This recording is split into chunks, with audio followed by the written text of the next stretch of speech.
right. Hello, hello, hello.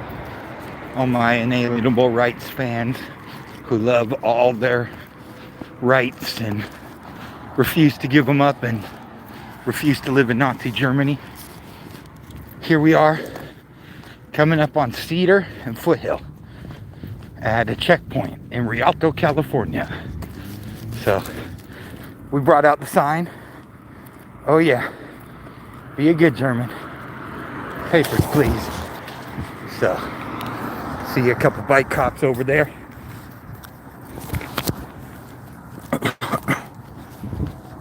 Let's go let them know how we feel.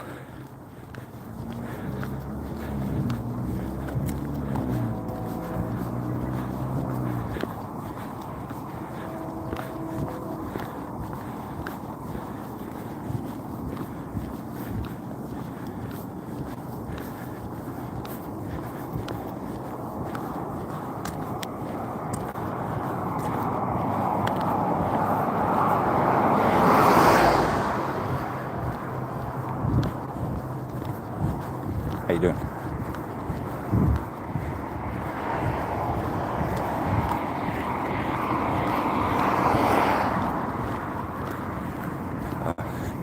Got one sitting right there. This one was just fucking with somebody. So.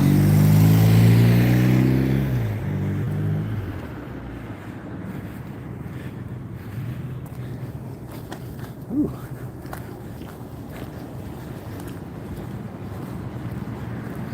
But watch out, he's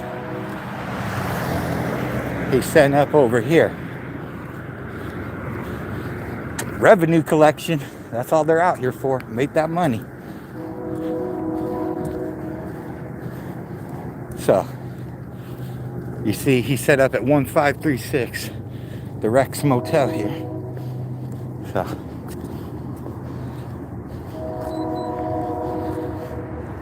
So, by California law, you can not enter at any point.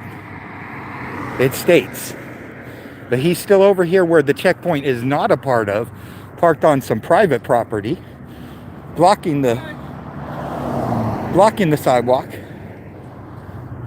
just to catch people that don't want to go through the unlawful checkpoint. So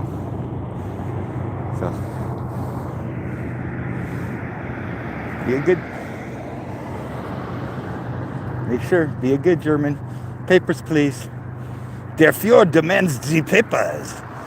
The papers, please. Papers. Papers, please.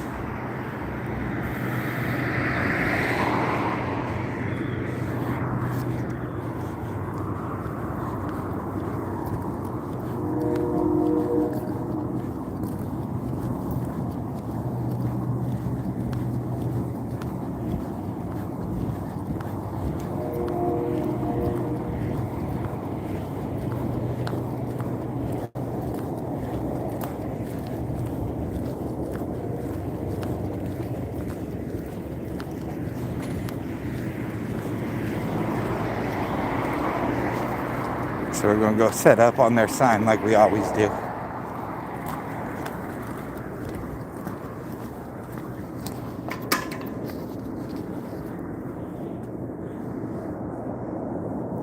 Even though in California you're not required to wait to cross, as there is no. Prepare to stop. Submit license to officers. Whoa, submit. They're using that word.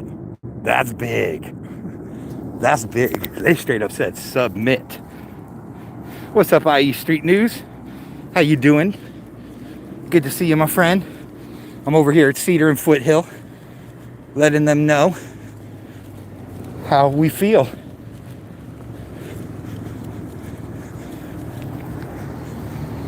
So we're gonna go see what this pullover is all about.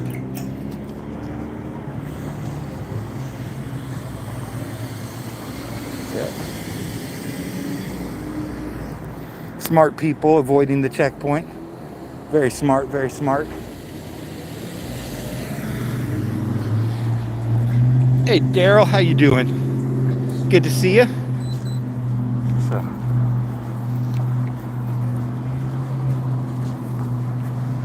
Der Führer demands the papers. The papers, please. Let's go see what's going on down here. So, seems to be a pullover going on down here. By the time I get there, they're probably going to bail, but, you know, who knows? Maybe I can help inform people of their rights.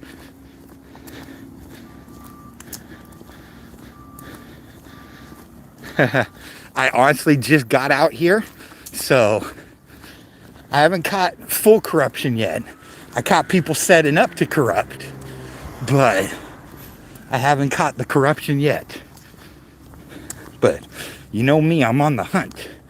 I'm on the hunt for bacon.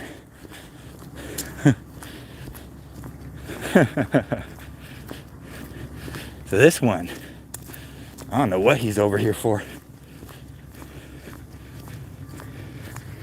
He's got the cherries and the berries going.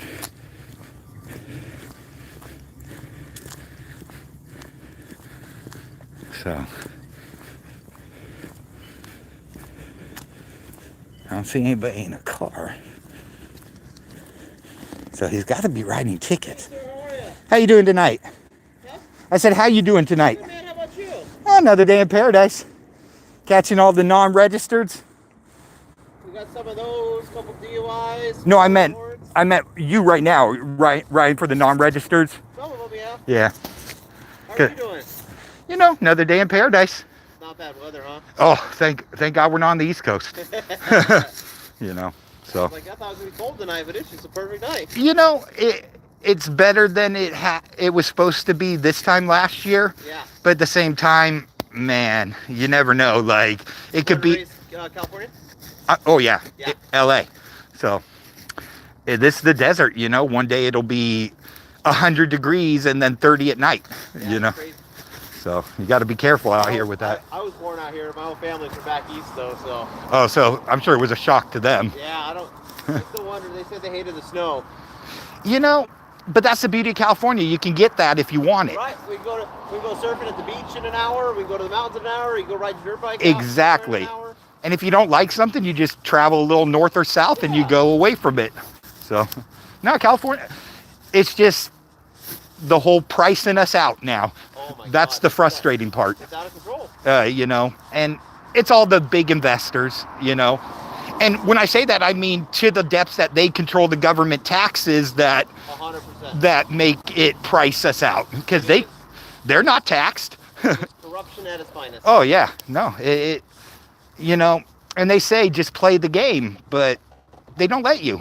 And best example I always give people, me and some friends, we put together a package to go to the water department and ask them if we can compete against them because why should there only be one water department in the area? Right. They looked at us and laughed, said, you have no rights to the water. Yeah, like somebody can physically own the water. Oh, they assume they do. Isn't that crazy though? You know, and they say, oh, well, we laid the infrastructure. I looked at them and said, well, we got better piping we're willing to lay.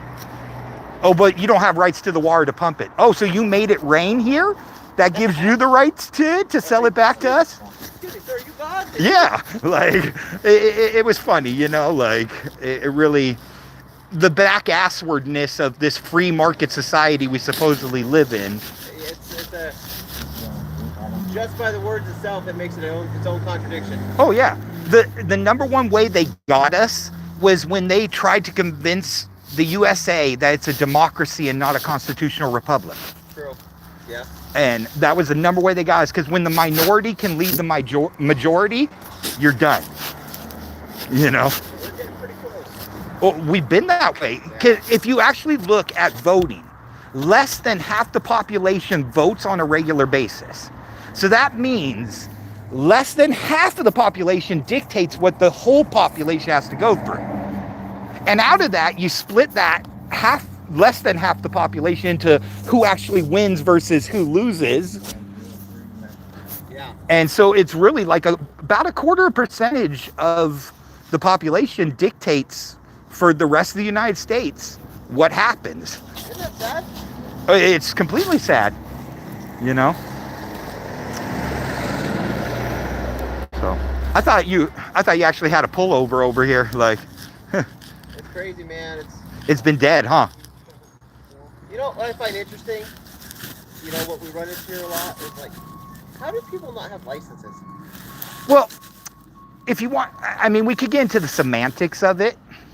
You know, ultimately, the concept of having to pay a private company like the DMV for permission to travel about in your conveyance of means is completely what the cowboys were against. They were against identification. That's the biggest reason the cowboys were considered outlaws, because they refused to get identification cards. That's a good way to look at it. I actually like that. So, and if I'm not out there making money with my car, I'm not considered a driver, because in the Bovier's Law Dictionary and Black's Law, it states that a driver is someone committing commerce on the road. So the everyday traveler is not committing commerce. So the concept of, hey, why do I need to get a license when that's meant for commerce, is a crazy concept. Yeah. A lot of people don't realize that, and so they give in real quick and just go get one because they tell them, oh, you have to. But if you actually read the DMV code, everyday drivers aren't required. It's literally for people like him, a tow truck driver, who's making money on the road. Or us.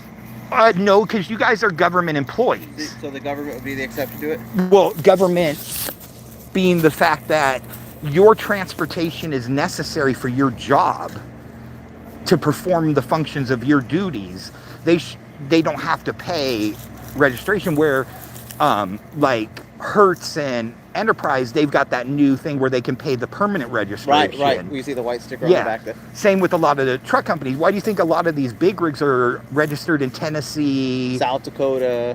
Because there's no registration taxes for them out there. Where here, you start a trucking company, you're dead in the water, pretty much. You should even start that. Oh, if you ever get like Sirius XM radio, listen to channel 146. It's Road Dog Trucking Radio. It tells you all about the trucking industry and what they go through on a regular basis and stuff. Well, you know, you look at even when they switch that whole for the emissions. Oh yeah. Where they have to be basically green friendly. Oh. Man, that like my dad, my pops grew up like. Yeah. Since I was a baby, well, I mean, before I was born, that's what he did, man. Was drive trucks and. Well, and let's be realistic too. Back then, when he was making in like the 60s or 70s, yep. 30,000, 35, 40,000, 60,000, that was equivalent to today's 170, 180,000. A nice livable wage. Yeah. Today, they're only making 25 to 30,000 in today's Still. livable wages. Yeah. Like, that's crazy.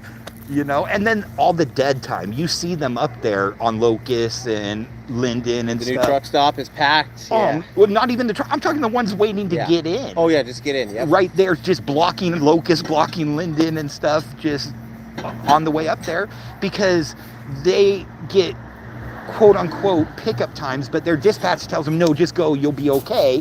So then they're sitting there for 4 hours not getting paid for nothing. The amount of phone calls that we get for that is it's like... And it's hard. It puts us in a really... The best way to do it is find the companies. Yeah.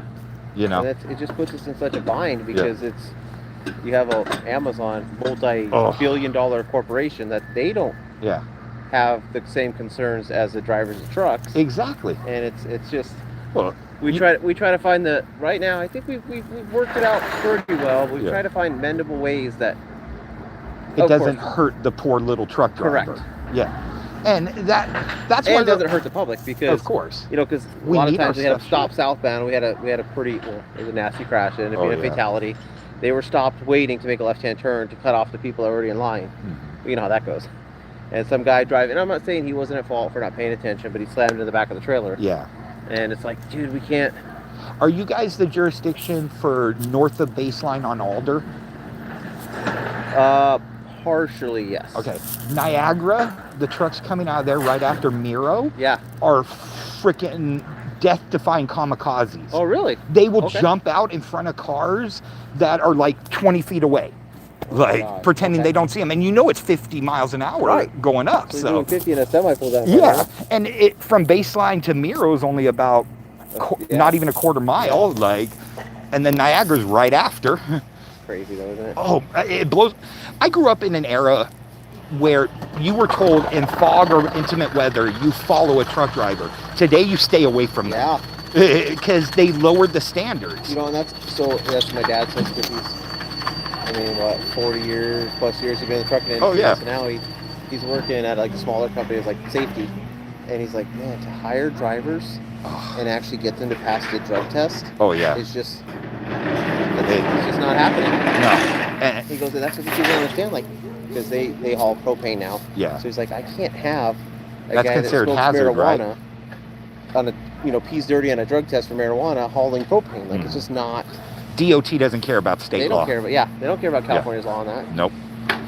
Nope. Yeah, no, it makes sense too, because that's hazardous material. Which, of course, because if I was a driver on the road too, I'd hope that guy in the propane tank wasn't high. Let's be honest, like the amount of trucks you see crashing nowadays is deathly scary. Oh my God. Like, it's not cars causing it anymore either. Like, don't get me wrong, cars are notoriously bad for jumping in front of big rigs and causing problems and stuff. That hasn't changed. But just the irresponsibility of drivers has increased. Truck drivers has increased 20-fold. But at the same time, not to date myself too much, I had to do parallel parking on my DMV driver's test. They got rid of that like shortly after. It's not even a thing anymore. No, I don't even know what they do on the DMV test anymore. Like, I'm not gonna lie, I walked into the DMV to renew, took the written, and scored 100 without even studying. Like, the laws are too easy to know. And then you get people that can't even pass it. Yeah. I've taken it 6 times, and I'm like, oof, well, maybe there's a reason you shouldn't be driving. Don't get me wrong. And, to me, it's one of those things that I believe in financial responsibility behind the wheel. Yeah. I believe in having some sort of identifier to stop hit and run, so that way people can't just like hit you and take off and not be financially responsible. But at the same time, a driver's license doesn't dictate whether or not a person can operate the vehicle. That's merely for identification purposes of the person, but an ID card serves the same purpose. Yeah. So it's one of those things that, to me, the driver's license really is just an extra way to get you to sign a piece of paper to get a privilege out of a right. So then let me ask you this: what about if they suspend it? As far as suspending, at our checkpoints now, if you don't have a license, we don't even tow your car. Well, that's good. So, but if you're suspended, like if you're suspended for DUI, like if they took it away because you have a DUI, then your car gets towed. You know what the worst part is, and like, not to dime myself out, but after I got out of the Army, and my mom died. Happy Veterans Day, man! Oh, thank you. I went through a phase where I was real like, fuck the world. Yeah. Excuse my French. So I got the first ticket. I was literally stopped at a left-hand turn in the San Fernando Valley on Lindley at Nordhoff. Left-hand turn lane, not moving. And a bike cop going the other way saw that my front license plate was in my window instead of on the thing. So he flips around behind me, pulls me over, wrote me for no front license plate, tinted windows, and no insurance because my insurance had just lapsed. So I wasn't able to take care of the ticket. They suspend my license for it. I get pulled over for having it suspended in Silmar area. The cops ended up just writing me another ticket and letting me go. But then 2 warrants were issued for me at that point where they came to my house to pick me up. Seriously? Yeah. Straight up. Devonshire, man, how times have changed. Devonshire Division on a sweep came to pick me up over those. My bail was set at $50,000. For suspended? Yeah. They treat a suspended worse than a DUI in California. You're actually better off with a DUI than a suspended. It seems like not even. It's bureaucratic bullshit. Because because the crazy part is they've even changed it. Where if you show up to court. Sorry, if you show up to court, obviously, so you don't fail to appear. Okay. And they order you a fine, so whatever your fine is. Mm-hmm. If you can't afford to pay it, they won't suspend your license. Yeah. but if you don't show up, they'll suspend your license. Yeah. And like, they've changed a lot, but that makes sense now. I mean, I'm telling you, this was back in like the early 2000s. Like now most of them are about a penny warrant. Yeah. They actually have such thing as a penny warrant nowadays. So really? Yeah. Wow. It was something that triggered in the court system during COVID, and so now we'll get, suspended license tickets or anything like that, and it's, hey, he has a warrant for his arrest, a penny. Yeah. And they don't do ROR for that? We usually don't even I mean, nowadays, that kind of stuff, we generally don't even take them. Just kind of like, if you had a warrant, I'd be like, hey, man, just go take care of that court. That's crazy. Don't get me wrong. Like, I haven't had even a ticket since like 2005, 2006. Like, that's crazy though, man. Yeah. But no front plate though, I just. The fact that he flipped around on me pissed me off, and I really had a F you attitude about everything at that point. Because I had speeding tickets before that I took care of. Right. When you know, oh shit, you got me. When you fuck up and you get caught, you fuck up and you get caught. But that petty bullshit really made me really anti. And here, my issue with these, the reason I come out and do this, is because to me, the amount of you guys sitting in this one spot praying and hoping that DUIs come to you and don't avoid you, versus taking all that overtime and spreading you all out across Rialto to go look for the actual DUIs, to me is such a waste. And it's reminiscent of Nazi Germany versus helping the community. You know why, right? Why they do it based on where the location of DUI crashes were. I know that. But I mean, what it really comes down to is, I personally 1000% agree with you, and my statistics for being our traffic sergeant will 1000 agree with what you're saying. It's just so insane because like the federal government, Office of Traffic Safety, wants these. Yeah. Like we got more this year to do than last year. And it's because I don't think most, and I don't mean this derogatory, but most Americans make that parallel. No, they don't. They see this and they're like, wow, thank God. And they don't realize that if you took 4 of us and saturated the city, you typically will have far more drastic, better results than.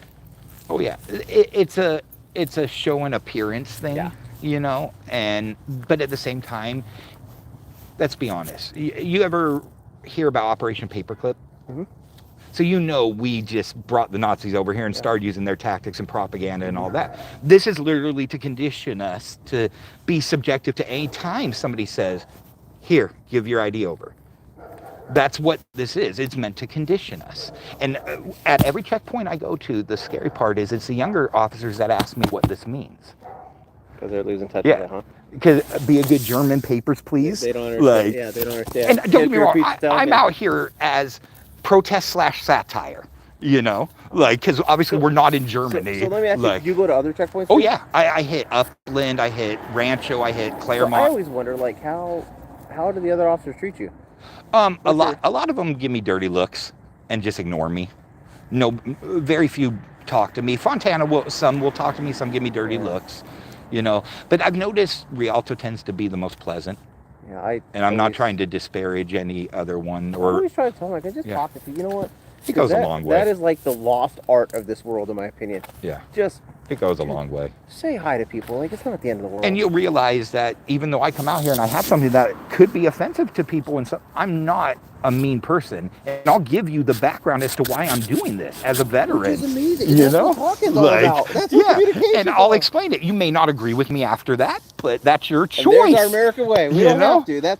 Yeah. But have we not lost touch of that in America? They've done that on purpose. Where we don't have to agree, but we can still be friends. Oh, yeah. We don't have to hate each other because you're on this side of the political spectrum, I'm on this side. We don't have to hate each other. No. We just don't have to agree on the policy. No. It's not the person. It's sad, man. I always tell officers, too, I'd be the first one if I saw somebody attack you to help defend you. 100%. But at the same time, if I saw you out of line, I would have to call you out for it too. Because that's how it goes. That's the way. It's a quality. Yeah, that is a quality. I do not put people above anybody because, like I always say, I've met homeless people on the corner that could probably do something better than the president of the United States could do. So what makes the president obviously not to get into politics or nothing, but the statue that we hold. Oh yeah, handle what you gotta do.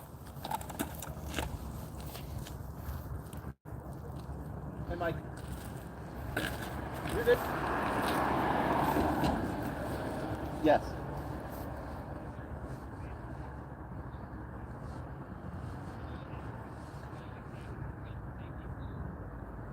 Yeah, I don't think we have it. I didn't fill out that form.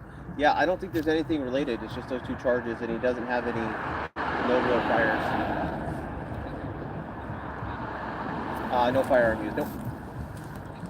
Thank you, buddy. Bye.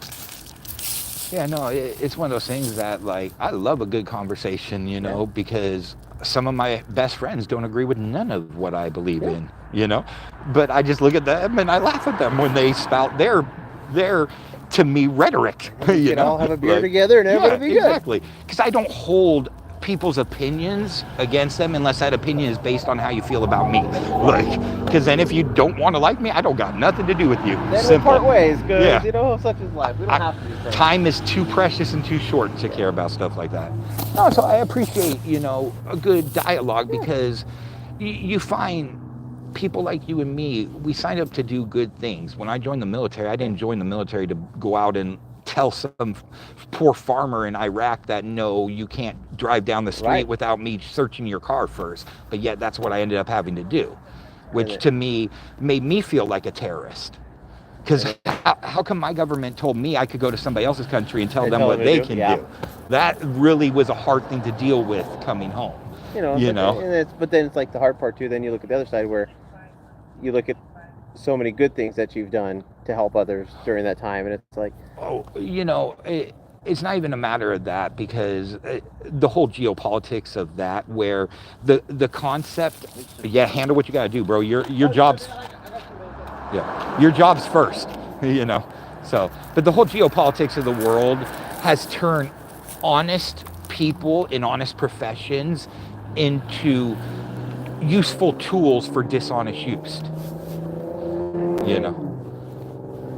And that's the problem, is they don't realize it a lot of the times until it's too late. You know, and it's interesting, like, and just on the hair of it, without even people's opinion. Of course. But you know, with like the mask mandates for COVID, where like some agencies were arresting people or citing people, and it's like, a mandate's not a law. That was what blows my mind. I was blown away. Like, our chief was like, "Hey, we are not touching those, because that is we're really dangerous.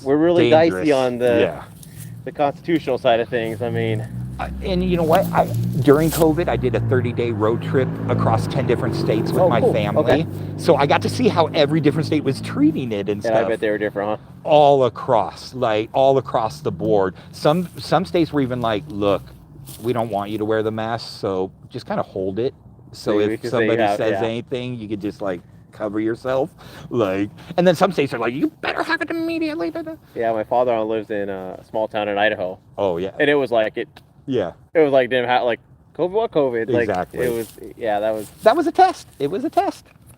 You know? Scary test, because most people just gave in. And what's scary is realistically, the statistics have been given. 85% of the population just go with the flow. Yeah. They don't question, they don't do anything. Which is good and bad until it's, you know. But then about 9 to 10% try to control everything. And then the other 5% are the ones that are awake screaming at everybody, hey, look what's happening over here. Like, and then they get blocked from social media platforms because, oh, how dare you say that? Oh my gosh. You know, one of those things. But that happened. You know what gave way to that was when corporations fought for corporations to be considered living things. Yeah. And a lot of people don't realize that a corporation is considered a living being and has the same rights that a regular American has. If not more. Exactly. More privileges, at least. Yeah. You know, that they treat as rights. I mean, just alone, your corporate will get a whole lot more tax breaks than a person will. Yeah.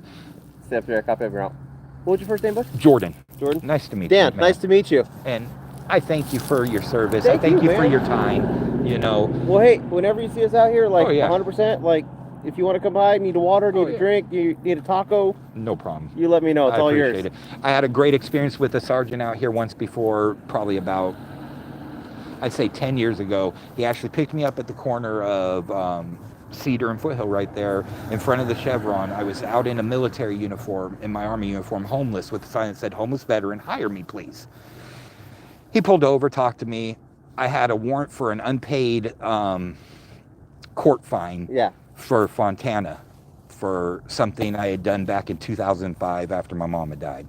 I forgot about it. This was 2015, 2016. Like, but the respect he showed me was very on point with yours, and that's why I say every time I've dealt with Rialto PD, you guys definitely take ever since the one chief that introduced the body cams. I believe he was the one that brought about that's reconnect with our citizens. Well, you know, he's back. Oh yeah. So he retired. Gotcha. Came back out of retirement, and he's going strong. Because I believe he was the one who really brought that culture back to Rialto. Well, you know, when you have a good leader, you'll have great soldiers. People tend to follow. Yeah. So. No, I appreciate it, Dan. You be safe out there, please. But for real, anytime. Swing by, whatever you need. Thank you. You have a wonderful day.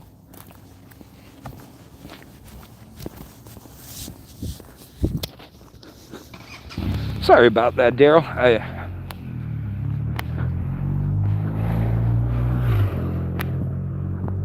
Yeah, no, he was, I'm sorry, my chat, for not watching you guys while I was sitting there chatting with him. And if the angle was bad, I apologize.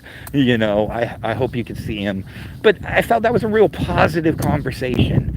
You know, he was open, calm. He smiled the whole time. Really no malice. Just a real nice guy. So, you know, like, if we have more cops like that, like I said, I have really never had issues with Rialto PD. So, looks like they shut it down. I missed the checkpoint.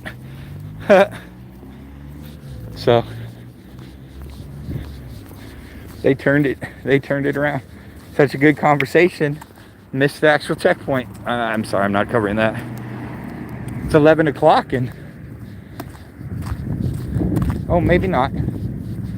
No, the signs are still over there too. So I see they just put a sign here for them. But I hope you guys enjoyed the conversation too. You know. And yes, I gave up my first name because I felt he was a very upstanding man. You know. So it is what it is. I got nothing to hide from anybody. I just like anonymity. But here we go. Submit license. Do you guys see this? Prepare to stop. Submit license to officer.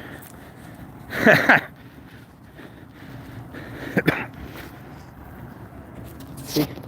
Be a good German. Show your papers. Submit your papers. DUI checkpoint ahead.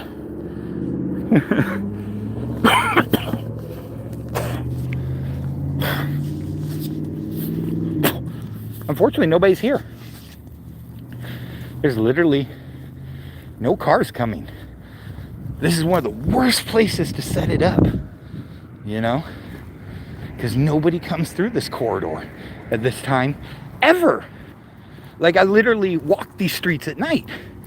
There's never anybody out here.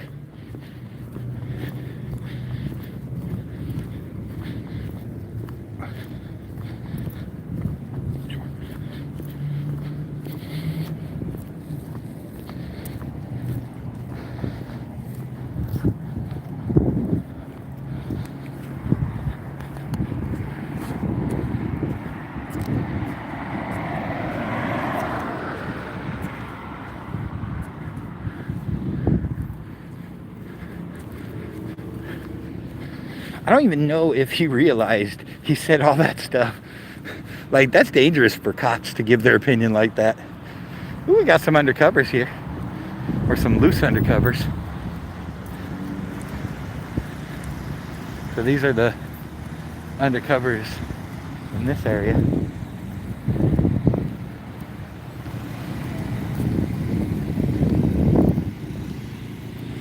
So their signs are yellow, a little harder to see in the dark. It says all drivers are required to stop and present driver's license pursuant to CV 2814.2A.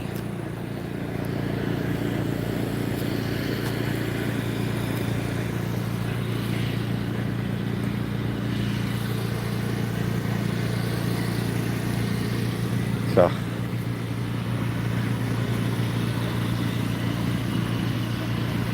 just remember, der Führer.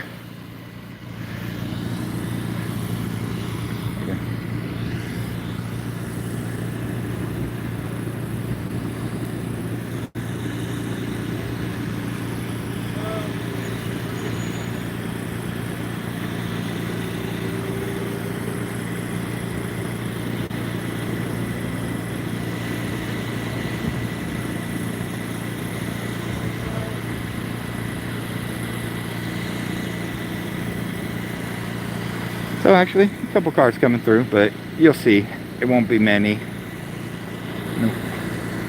Won't happen often.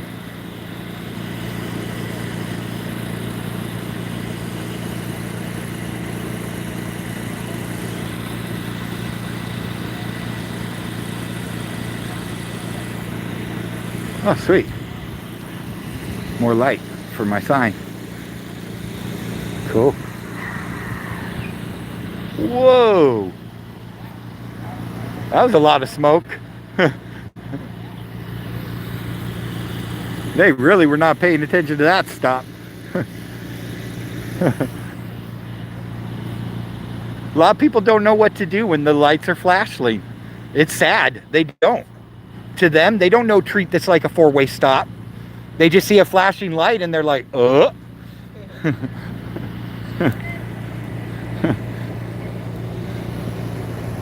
You know, the DMV doesn't put enough on driver's testing anymore. I'm from an era I had to parallel park to pass my driver's license test. That shit disappeared a long time ago.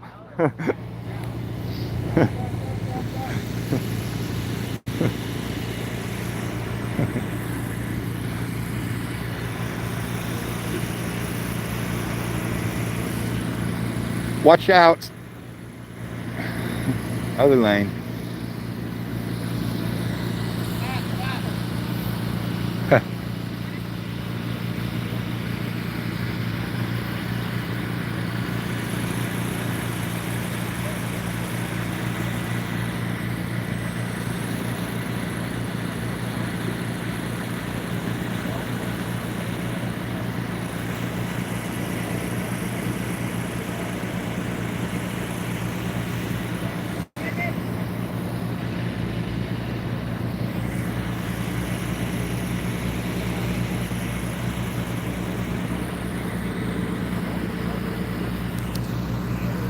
So how's everyone doing tonight? Got a big rig coming in.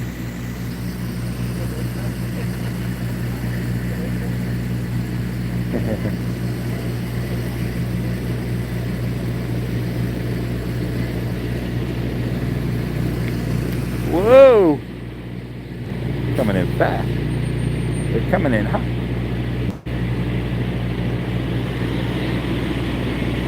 I've got a left foot.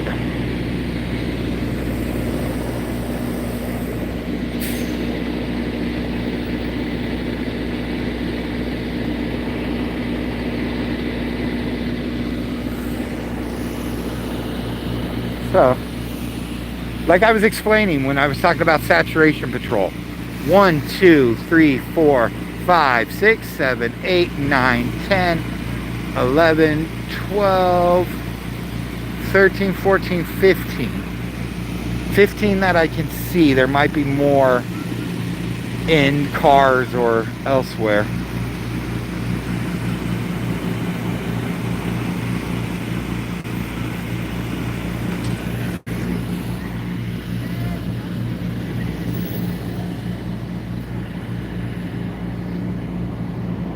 (16, 17, 18).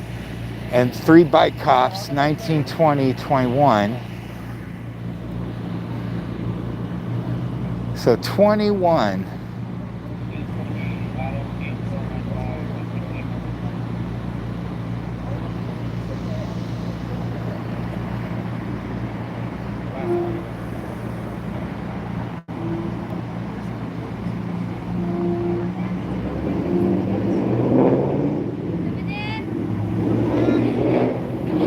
Oh, damn. Security guard. Not valid. Oh. Drive sober, get pulled over. Woo! Damn.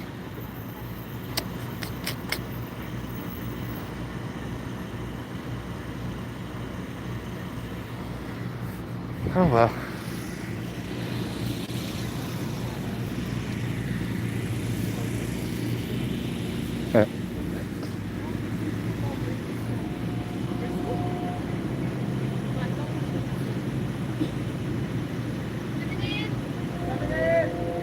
Damn.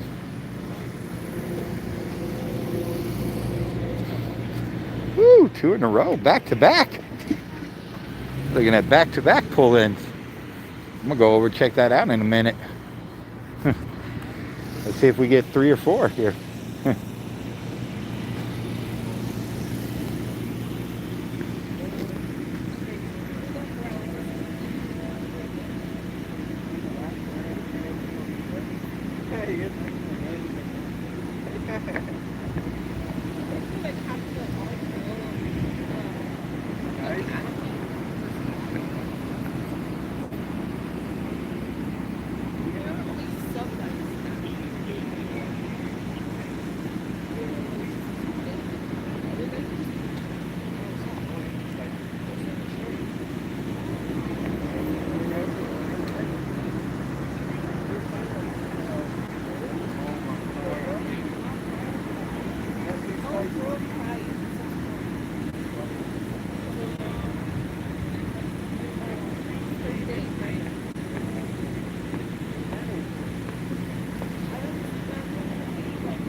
Go take a look.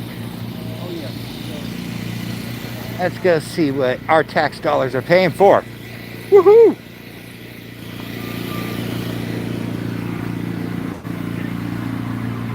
Oh, good job with the privacy. Alto Community Enforcement. This is car number 1492618. And then car R661.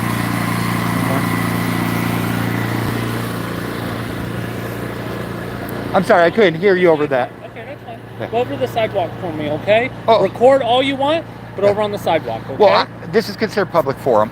Well, right now, this is a police investigation, or this is where we're working, okay? Oh, yeah. So, we have no problem with you recording. Just do it over there for me. Well, I'm allowed to be close. No, I'm asking you to go that way. Well, that's okay. Okay? I appreciate your ask, but I'm just filming my employees at work. So, And because that's fine, okay? this is open to the public while being used for public use. Right now, it's not. But it is.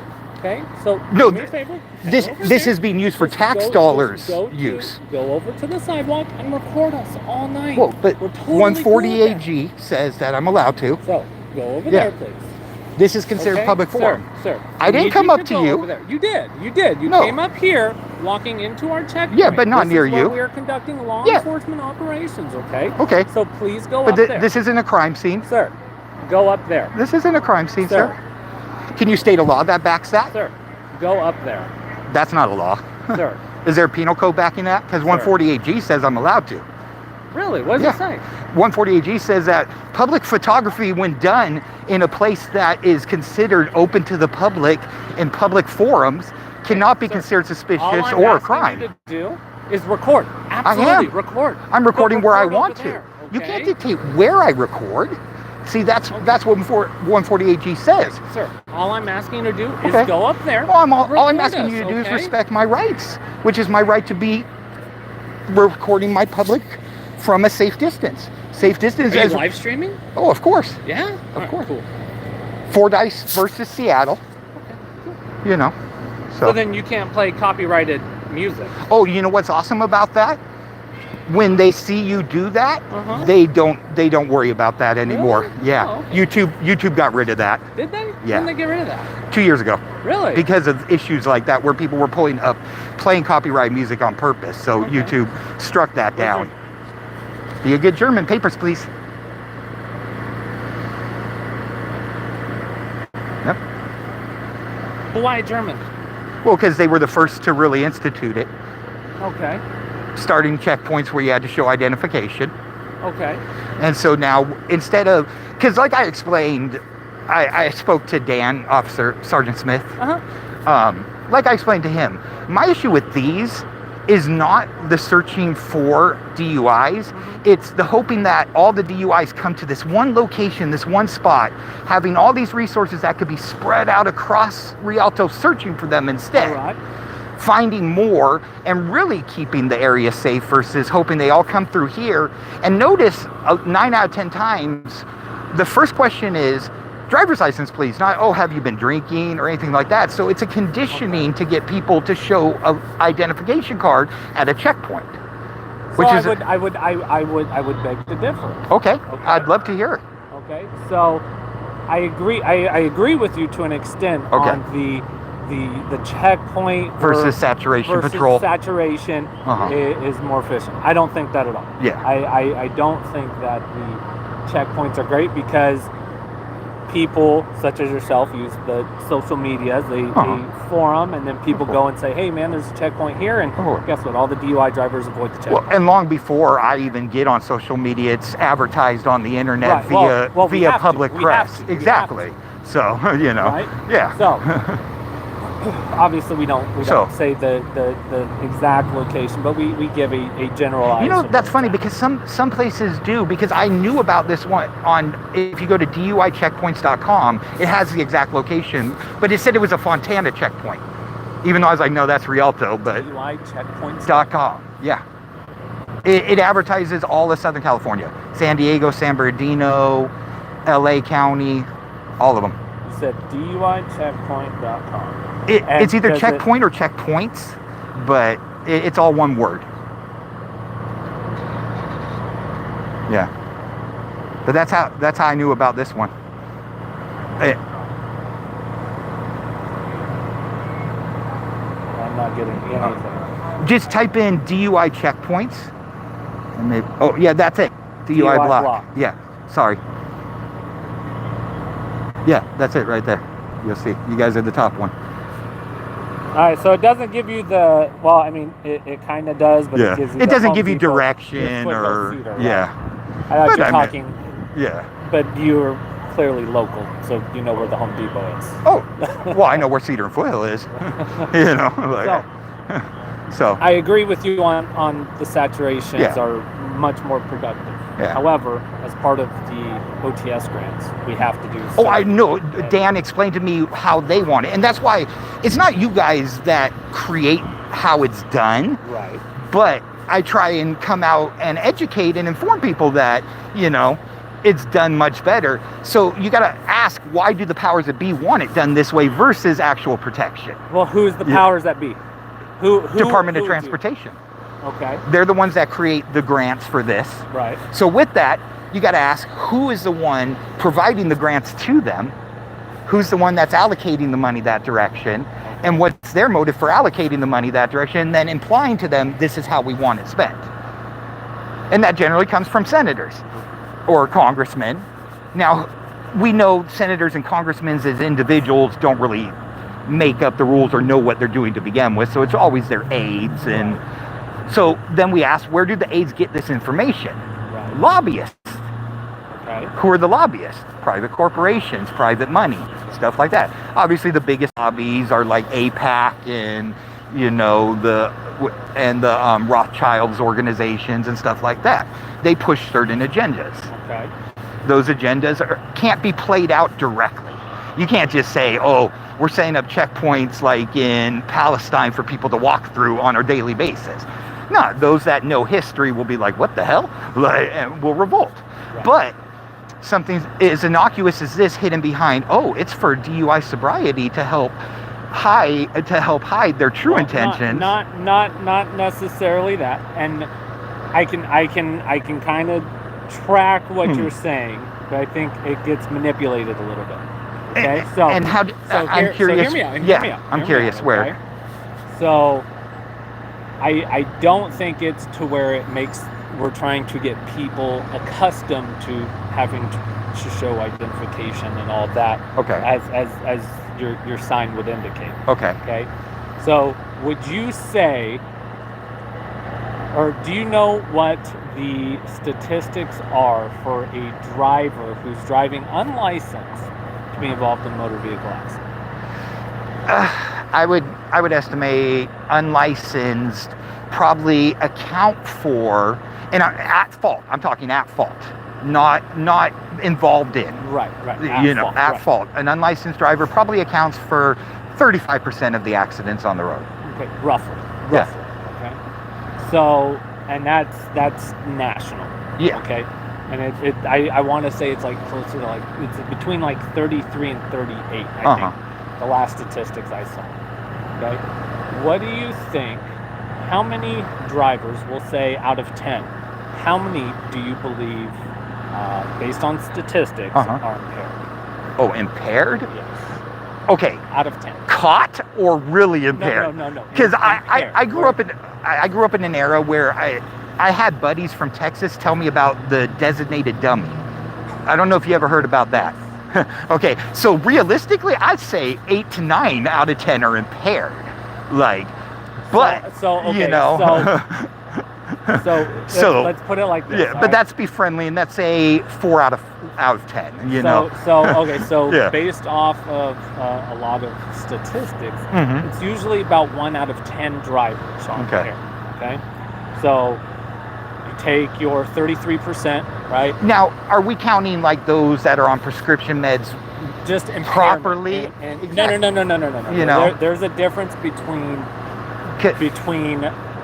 taking your prescription medication and not being impaired as to actually like overdoing it. Does that make sense? Well, and I understand that to a point, because the best example I always use is the very first time I ever had tooth pulled when I was 16.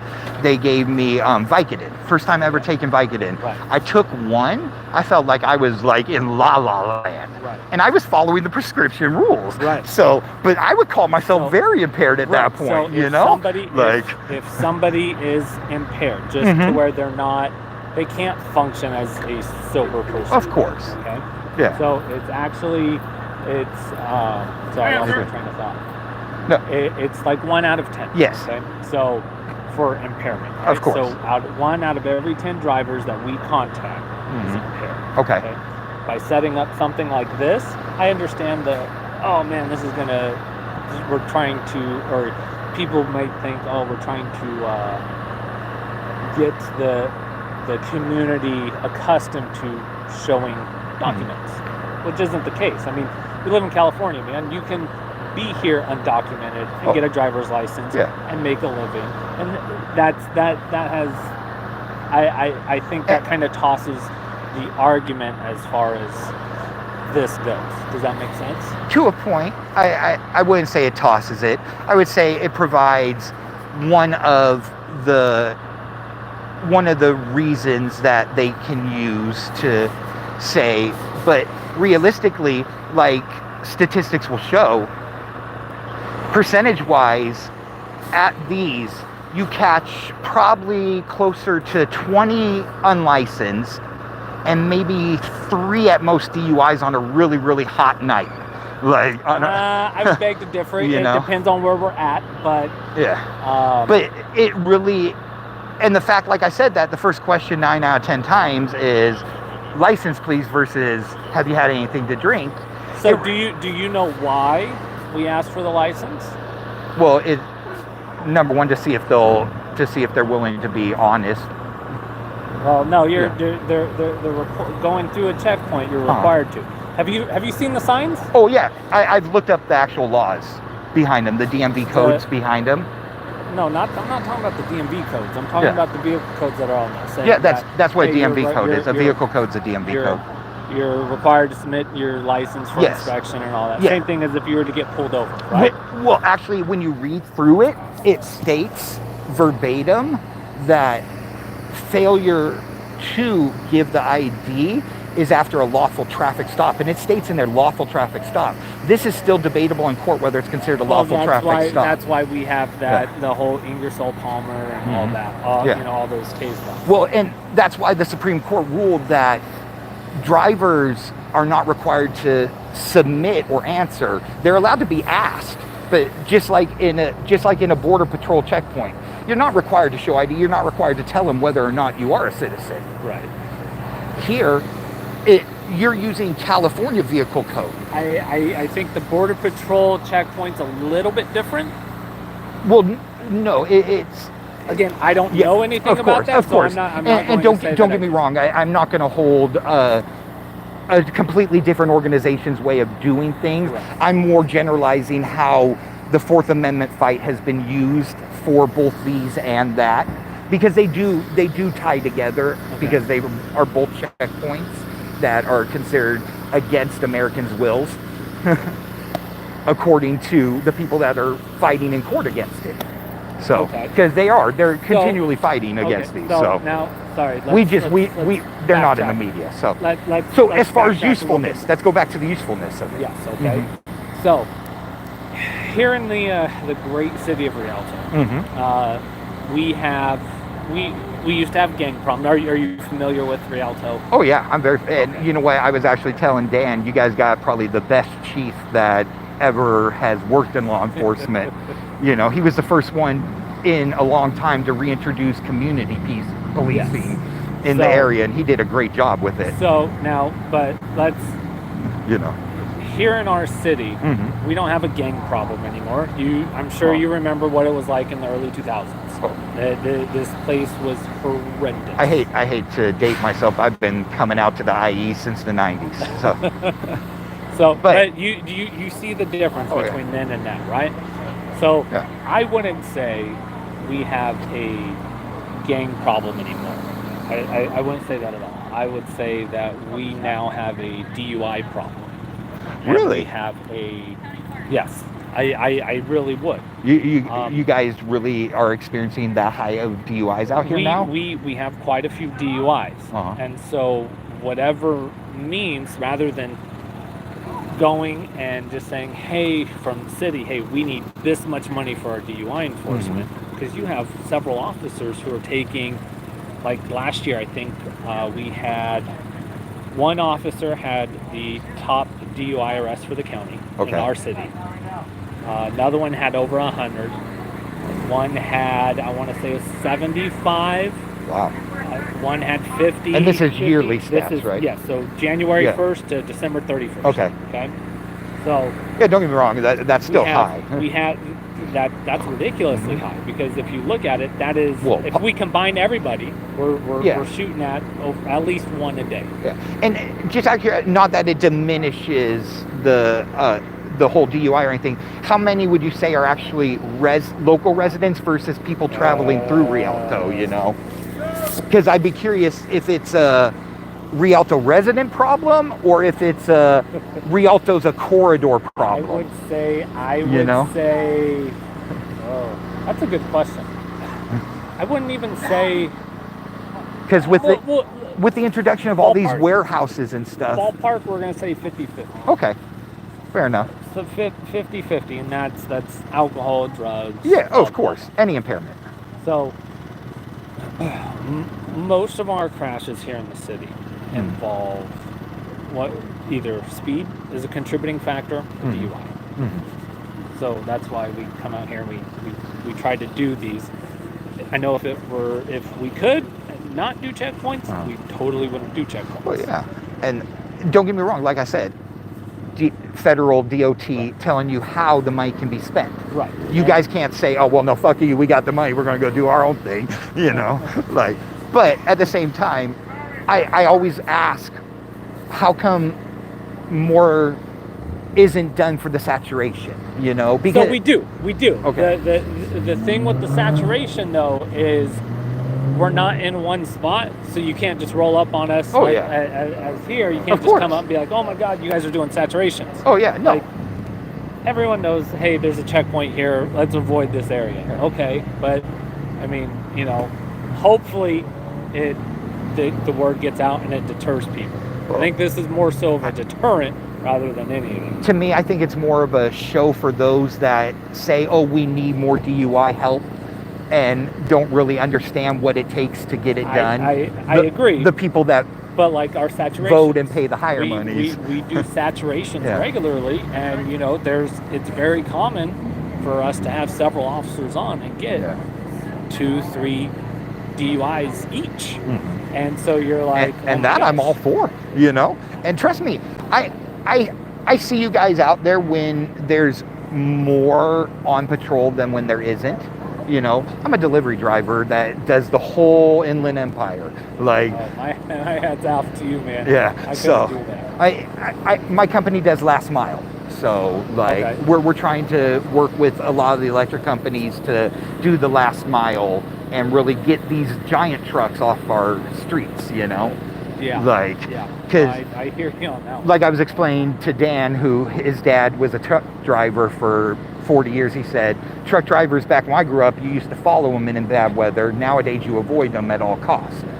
So I believe a big problem too has become your commercial experience out here. A lot of the commercial driving out here, especially like I explained to him, Laurel and Locust right there and Alder. Oh well, man. The problem is right there too, though, is you have it splits between us and Fontana. Yeah, I know. And it's a headache. Becomes an even bigger pain. Because like I was explaining to him, they're at Niagara, the truck drivers are kamikazes. They'll jump out in front of you while you're 5 feet away from them. No, I have to drive with them on the freeways, and it's horrible. Oh, so it's just, unfortunately, it's one of those necessary evils that we have to have right now until we can figure out. Yeah, don't get me wrong, I'm not anti-trucker because we need to get our stuff delivered to us. You know, that's who gets us here. I love truckers. But I'm trying to figure out how to get them out from amongst our city. Yeah. So, but backtracking a little bit. Back to this. So, back to the license things, okay? Mm-hmm. So, we have to give people the opportunity at a DUI checkpoint, if they're unlicensed, to come back and pick up their cars, or have a licensed driver come and pick up their cars, right? Because driving, as you know, in California is a privilege. So, that's why the DMV will go and suspend people's license for crazy things. But so we give them the opportunity until basically the end of the checkpoint, right? They come out, hey, you got a licensed driver, we haven't closed up shop yet, hey, here's your car. No, that it is what it is. Like, hey man, but if they're suspended, they got to be towed immediately. Well, depending on what it's for. Okay. Man. Like, and you know, I can't speak for every agency. Okay. You know, but at the end of the day, man, like, we understand sometimes people got to work. Yeah. Some people, their license gets suspended for child support. Like, trust me, that blows my mind. But you know why that is? Because the agency that collects doesn't get their little cut from the child support, so they're the ones who push for that. Trust me, it's all about money. It all comes down to money. It is. Because you think the government gives a damn about your children? Oh, absolutely not. Absolutely. So, no, and don't get me wrong. Like I was explaining to Dan, I found out that California treats suspended harder than DUI in most cases. If your second suspension is a 1 year mandatory jail suspension sentence. For what? Second time being picked up on a suspended license, like being pulled over and caught on a suspended license. Because just like a DUI, a first DUI, a second DUI, a third DUI, if you're caught driving on suspended, your first time is like a slap on the wrist. And my bail was $50,000 back in '95 for that. Like, yeah. Second time, it's additional $50,000, but it's a 6 month minimum county stay. What county? Nobody's staying in jail for 6 months. Well, this is LA. Man. Well, this was in the 90s. Okay. So I can honestly say I haven't had a ticket for driving since the 90s. So Okay. I can't say as to what's happening now, unfortunately. Right. But back then, California treated suspended worse than DUIs. Like, because a DUI Yes. person that was there with me had a bail of $15,000. Yeah, okay, so back in the 90s. You're not talking about currently. That's what I thought you were talking Unfortunately, I assumed they're still as strict with that because I have a family member that got a DUI just about 2 years ago, and their DUI only cost them like $3,000 out the door. Like, first DUI. Yeah. They plead down? No, they got hit with the DUI. So they might have got hit with the DUI, but if they pled down and they took like a deal, then that's... No, because their license was suspended for a year. That was part of the deal. Was their license was suspended for Yeah, so the DMV it could have been something else. The DMV is going to suspend the license for a year. Yeah, I heard you got 10 days to appeal once you get pulled over before they suspend it automatically. Well, okay, so there's several things there. So yeah, you have to notify the DMV within 10 days to set up your admin per se hearing. But if your blood results come back and you're over the legal limit, it's automatic. They suspend it automatically. Gotcha. So. Yeah, I mean, I don't drink, so I've never had that problem. Going back, I know we keep getting sidetracked. No. And it's because a lot of this ties together, you know. So, for like I was telling you before, our primary collision factors are DUI and speed, right? Speed, yes. Predominantly for our city. And out of those, how many are injury? That I couldn't give you an exact. Gotcha. I don't have a number on that. Yeah. But there's still an accident's an accident regardless. When you have a hit and run, we've seen the majority of our hit and run vehicles unlicensed drivers. Of course. And you know why that is, because they freak out. Yeah, right. And but I mean, you also get but DUI people don't freak out as much because they don't know as much that it happened. Unfortunately, I wish that were true, but they. They really do run as much. A lot of them still run. Gotcha. But they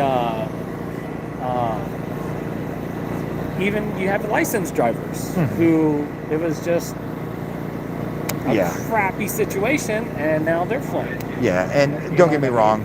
So a lot of people don't know how to deal with that stuff because they're not trained to what to do in an accident, unfortunately.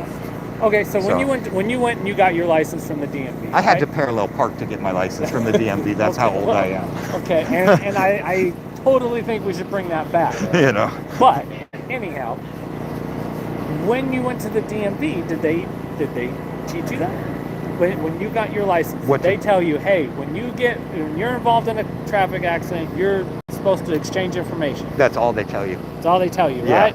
Not to run. Yeah. Right? They tell you. Exchange information. Right? Same thing with, hey, if you're being pulled over, where are you supposed to yield? To the right. But what does everybody do when they see those lights and sirens Don't get me wrong. coming up from behind? I hate that too because to me those seconds matter. So, I believe that, you know.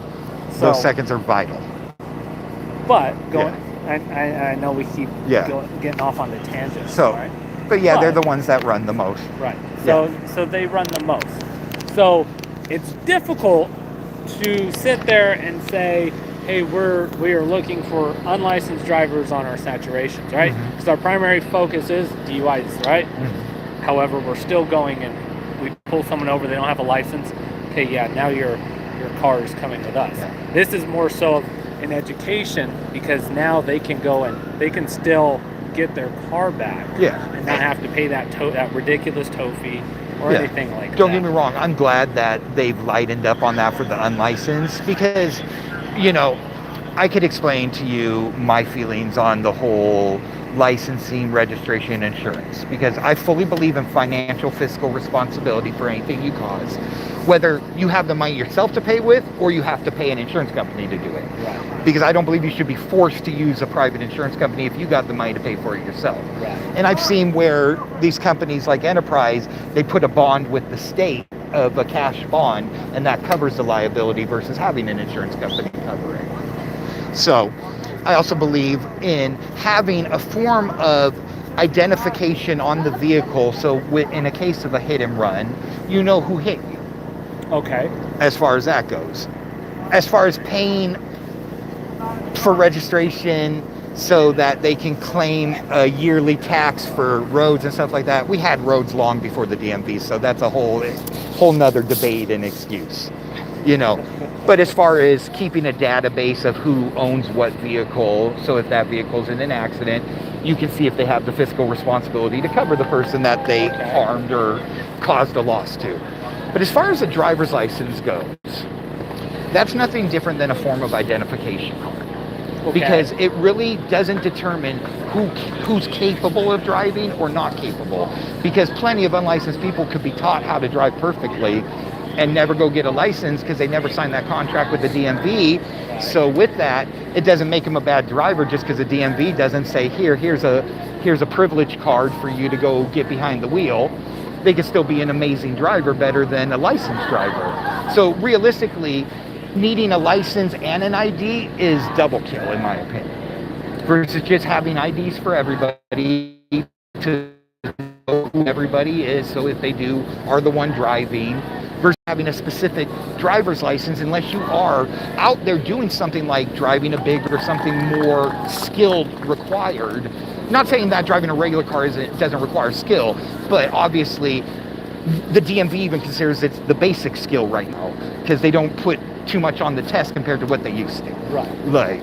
So that basic skill, does it really need a paid for taxed license that you have to pay to renew every couple years when you don't even have to go in and prove you can drive anymore? How does that even help prove that you're a good driver anymore? Okay.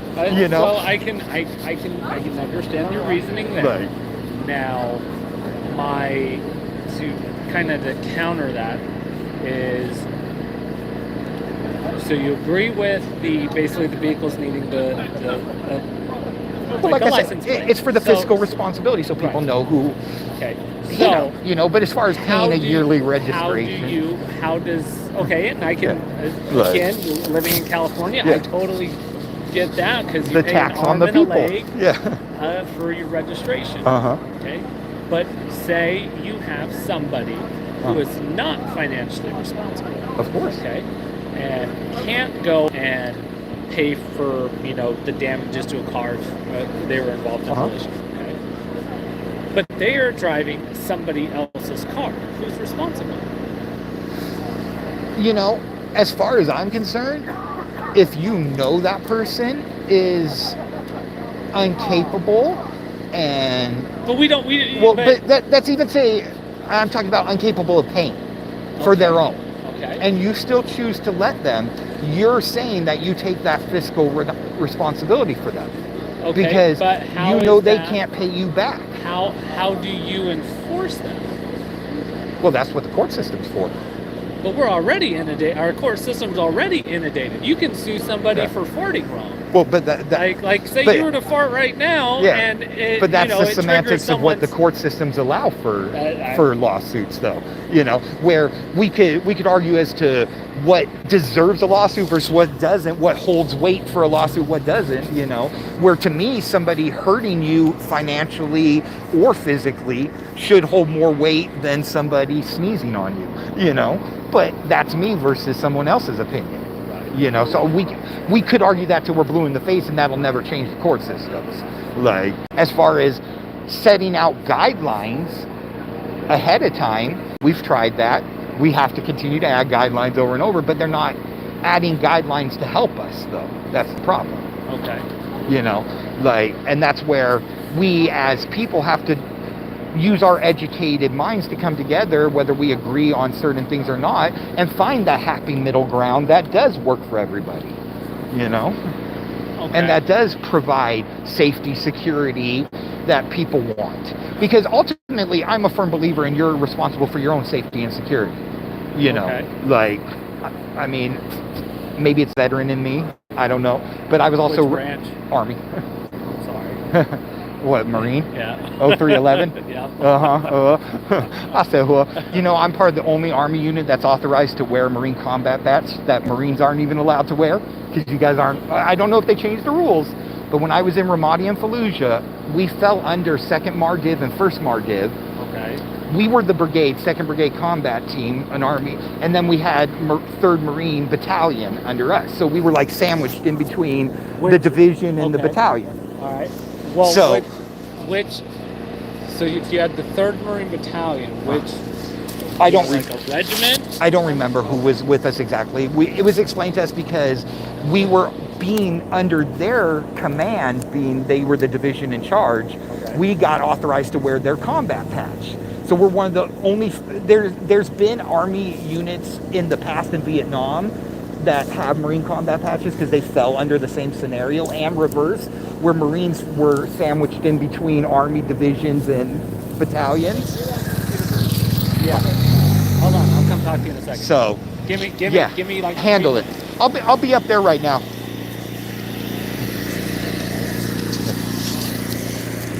Hey Karen, how you doing? Sorry I missed you. When I'm having conversations, I'm not really watching, to be honest. Like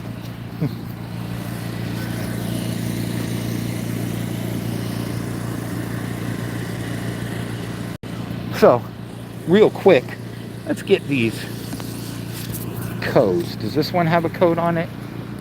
Yeah.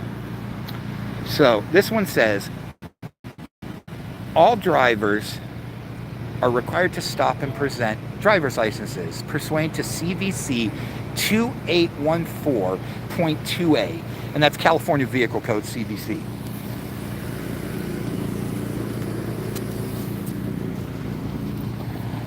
That one says, per California Vehicle Code 12951B, please present your driver's license to the officer for examination. Thank you.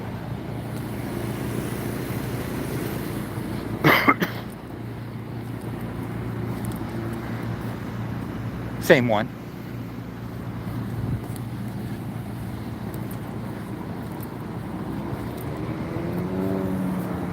And this one, 2814.2A. So, we have those. They're there for a reason. To get you to just assume that that's blanket.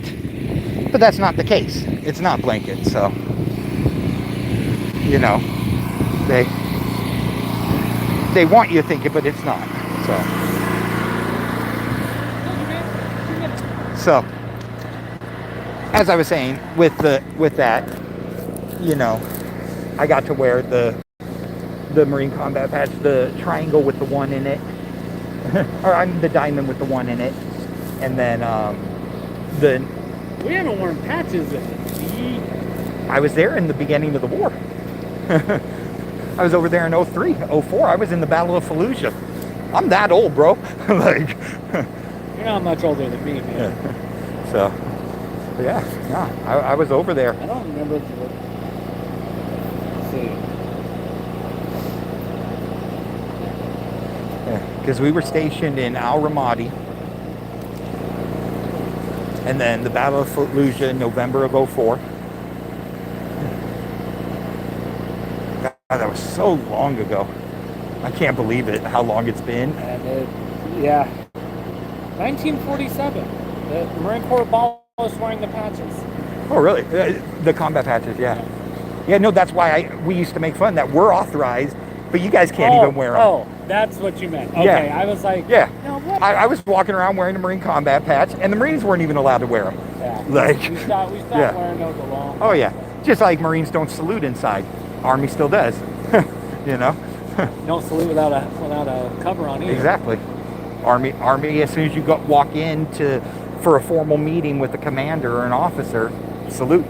Yeah. Now, if you're not... And they salute you sitting down, too. The only way we'll salute is if, like, you're armed, because then you have to have... Well, that's where saluting came about in Roman times. It was a way of showing they were unarmed when passing senators, so they knew that they were safe. Huh? Oh, it was just a shadow. Oh, yeah. No. Nah, unfortunately, my active days are long past me. If my stuff's bleeding, it's because I tripped in my old age now. So, we're going back. Yeah. Sorry, going back to the license. Yeah. People are flaying when they don't have the license, and I can. You understand their fear to a point. I can, because you're like, because you're human, man. Yeah. Like, it's a scary situation. It is, but the problem is those people who are not going to get their license are also not getting car insurance. No, to go of course not. To pay or to be fiscally Of course not.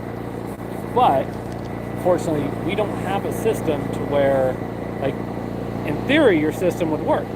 Well, but in theory, and the reason being because when you run that license, it doesn't tell you who is driving at that moment. Of course, we know that.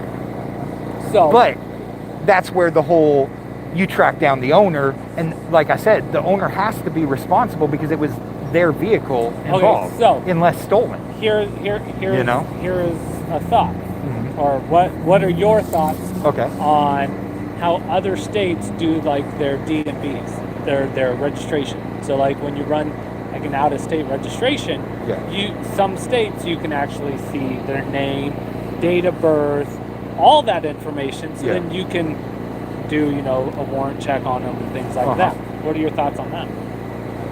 Because I know I have mine.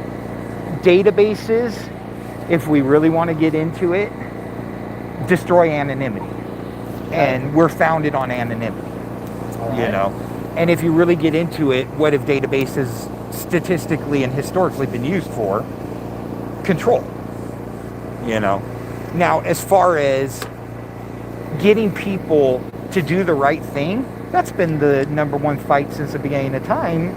And I don't know if you're religious or not, but we could say since Adam and Eve made the big mistake, and people from that point on, like the Bible says, are inherently bad, So, but at the same time, we all know, realistically, that falls to a tiny percentage of people. Realistically, when you look at 10% of the population, we'll say 10%. Okay, but let's break that down. 10% of 7 billion. Oh, okay, I'm right there with you. That's such a tiny amount compared to the good people. It is. So realistically, when they make arbitrary rules that we all know criminals don't follow rules to begin with, or they wouldn't be criminals anyway, who's it really to do? To hold the good slaves in line. Okay, so scare them.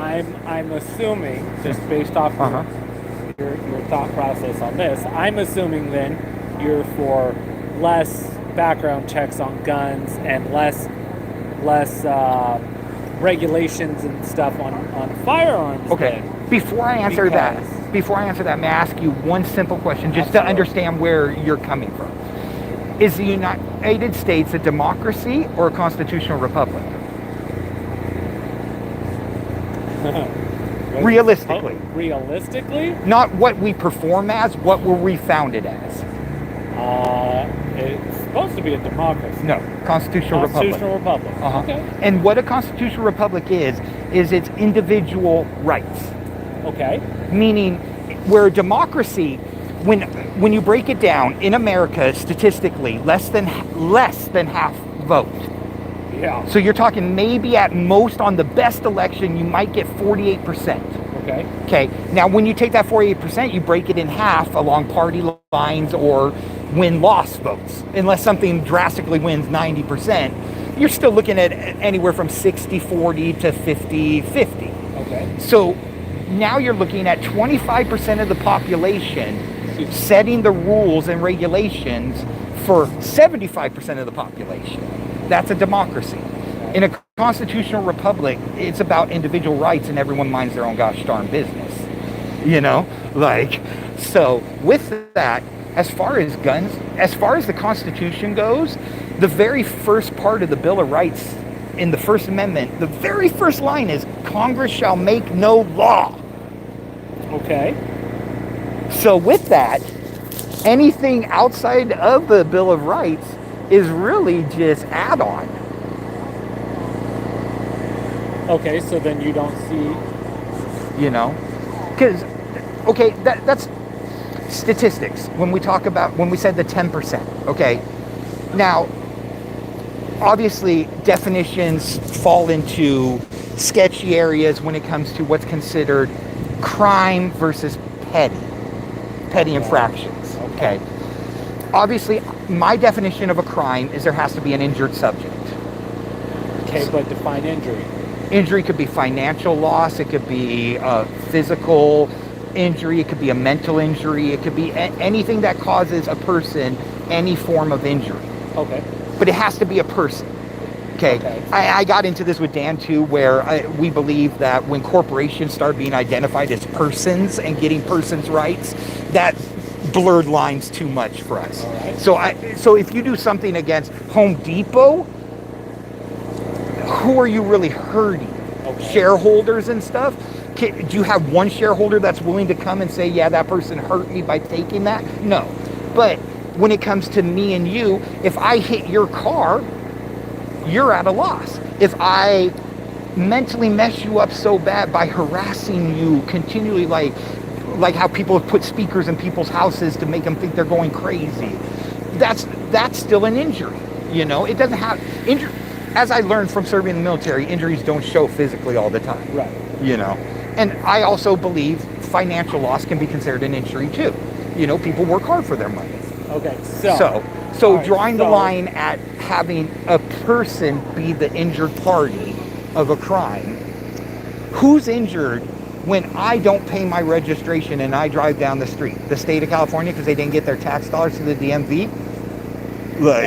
I agree. So then where, okay, so if you were to walk in, take something from the store, right, that the business has suffered a loss, would you say that's not, and don't get me wrong, I understand the chaos theory of if you allow one person to do it, everybody's going to do it, and then why do we have the store? Because people just take it. Yeah.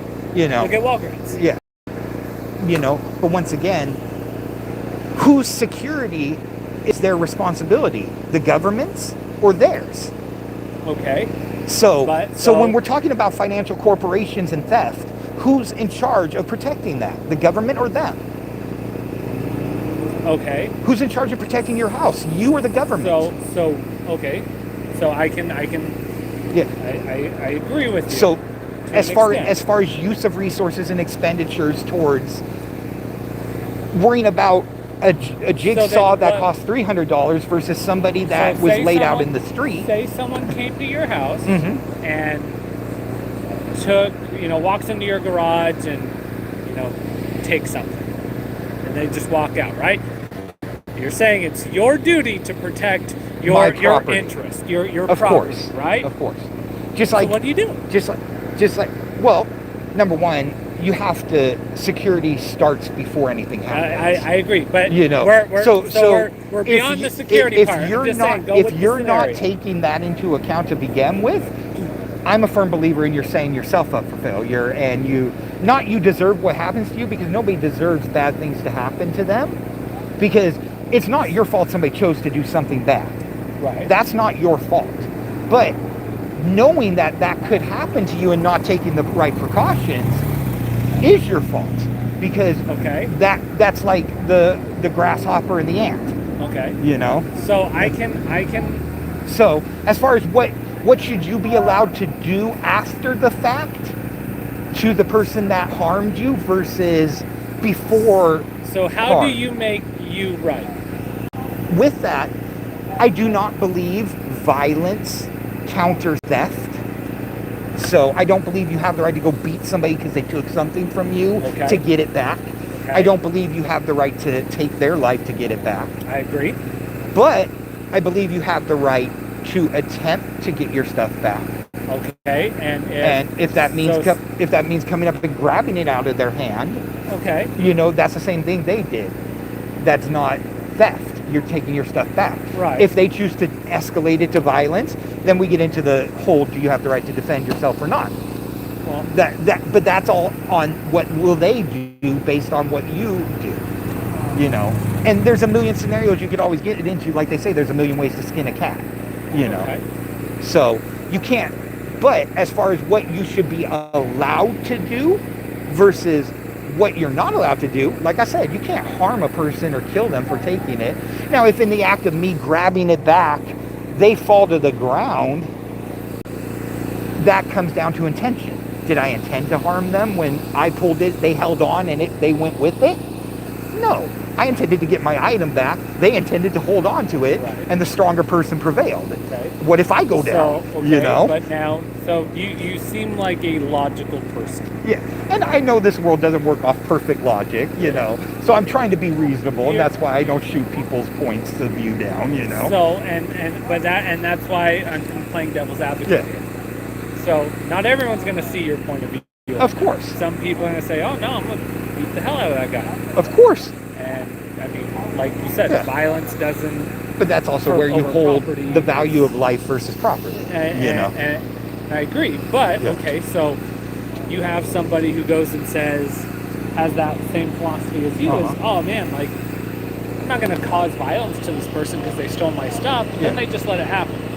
Then they just let it go. And now we essentially have created that same thing of, okay, hey, I got away with it this time. Now I'm going to come back and steal more stuff from your house. And you know now what? I'm going to steal more stuff from your house. That becomes that individual's decision to make as to what they decide is okay to happen to them or not. You know, they could then at that point up their security. They could, I mean, there's a million scenarios they could do to protect themselves or better train themselves for a scenario like that. So it really comes down in that case to what is that individual willing to do after that. They now learned the lesson. They chose to deal with it in that way. Like I said, you can't stop a criminal from being a criminal just because you say, oh, you're not allowed to do that. I don't know if you have children, but no matter how many times I tell my children, no, you're not allowed to do that, it only goes so far, you know? So the human nature comes down to how much is your items worth to you mentally? Are they items that you're just like, whatever, take it, I don't give a damn, just don't harm me? Or are you one that, oh, I'm going to protect it with my life? Because there are people out there that believe you have the right to stand your ground for your property.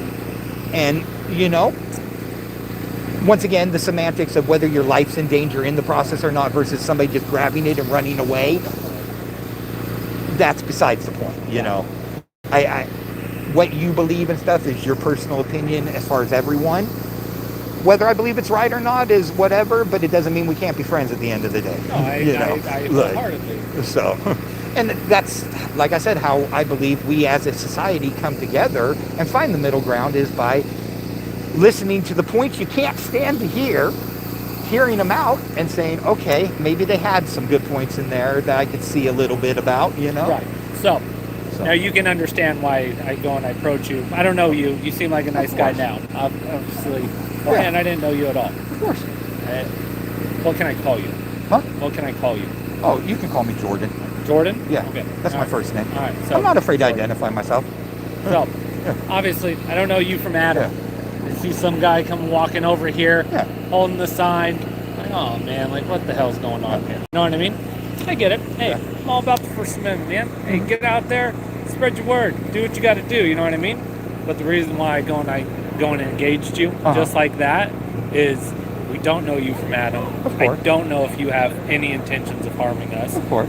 There's a bunch of cops around here. You see how society is nowadays. They'll take a shot at a cop. Now I'm batting an eye. You know what I mean? And you know, with that, and apparently you were floating around here like all night, and other people had talked to you already. And I was like, oh well, it's been cool. You know what's funny is I had actually just showed up right here when that happened. I had barely made it past Linden right there because maybe it was someone else. I ended up talking to Dan for like a good 15, 20 minutes. Like, oh, maybe it was someone else. So yeah, you must have had someone else here. But and don't get me wrong, I'm not opposed to coming up, interacting, and conversating. It's all in the manner in which you do it. And I come from a customer service background, so, you know, I'm all about... But you can understand why I came at you the way I did, right? Well, and here... And if you don't mind the critique, you know, I could totally understand, because I appreciate you with the, oh, you're allowed to film, but instead of saying, oh, hey, you know, what's going on? What are you here for? Maybe interacting a little to feel me out before just saying, hey, stay over there instantly. Okay. You know, instead of, and I hate to use this scenario, I don't mean this offensively, but the whole scenario of when you're a hammer, everything looks like a nail. And I understand OPSEC, I understand safety and security. Right. My head's on a constant swivel. I know who's around me 24/7. But I believe I can do that and still be friendly. you know? No, Like, absolutely. So, and again, yeah. like that's why we're exactly. here having this So, and that's why I didn't sit there and like, oh, hell no. And I was just like, no, thank you, you know? But, you know, because to me, I'm not offended. I know where you guys are coming from, but I also know my rights. I know what I'm allowed to do. I'm not going to sit there and do something that would deliberately get me hemmed up for no reason, you know? Like, that makes me the bad guy. I'm not out here to be the bad guy, you know? I'm out here in my own jest, in my own sense of humor and way of protest, because I do. You want to say it's protest, man. It's you just exercising your right. Well, and you know, there's 5 elements to the First Amendment. A lot of people don't realize that because they focus on freedom of speech, which is a great one. Next is freedom of religion. Next is freedom to redress your government. Okay. Next is freedom to protest. Right. And next is freedom of press. Right. 5 elements to the First Amendment alone. Okay. With that, you're really kind of doing protest at the same time without protesting in situations like this. Even filming in my journalism, because like how I explained, I'm against this versus saturated patrol. You'll never see me out there on saturated patrol saying there, oh, you got a DUI driver the wrong way. No, you'll see me sitting here saying, oh man, dude, this is really violating people's right to freedom of movement, you know? Like, so, and I understand the Fourth Amendment is vague as far as movement and travel goes, you know.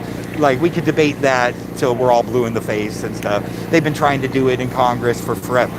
So, with me, like I've shown, not many people know what this means anymore. And that's sad. I agree. Like, I was actually just talking to one of my kids about the Holocaust. They were like, well, what's Auschwitz?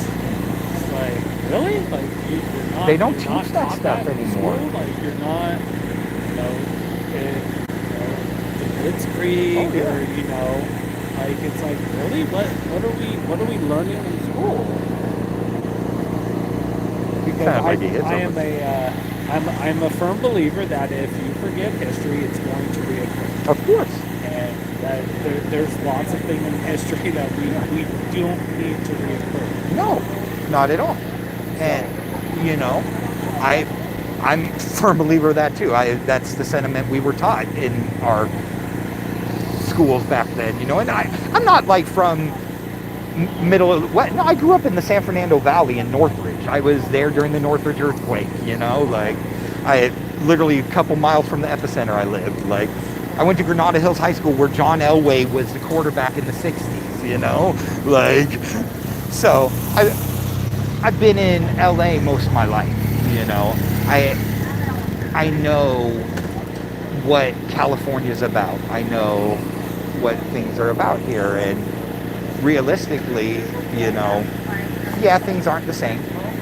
No, we've loosened up in a lot of ways on things that are intentionally loosened up on, in my opinion, but are things that are so subtle that, like they say, what one generation accepts as conditioning, the next generation accepts as normal.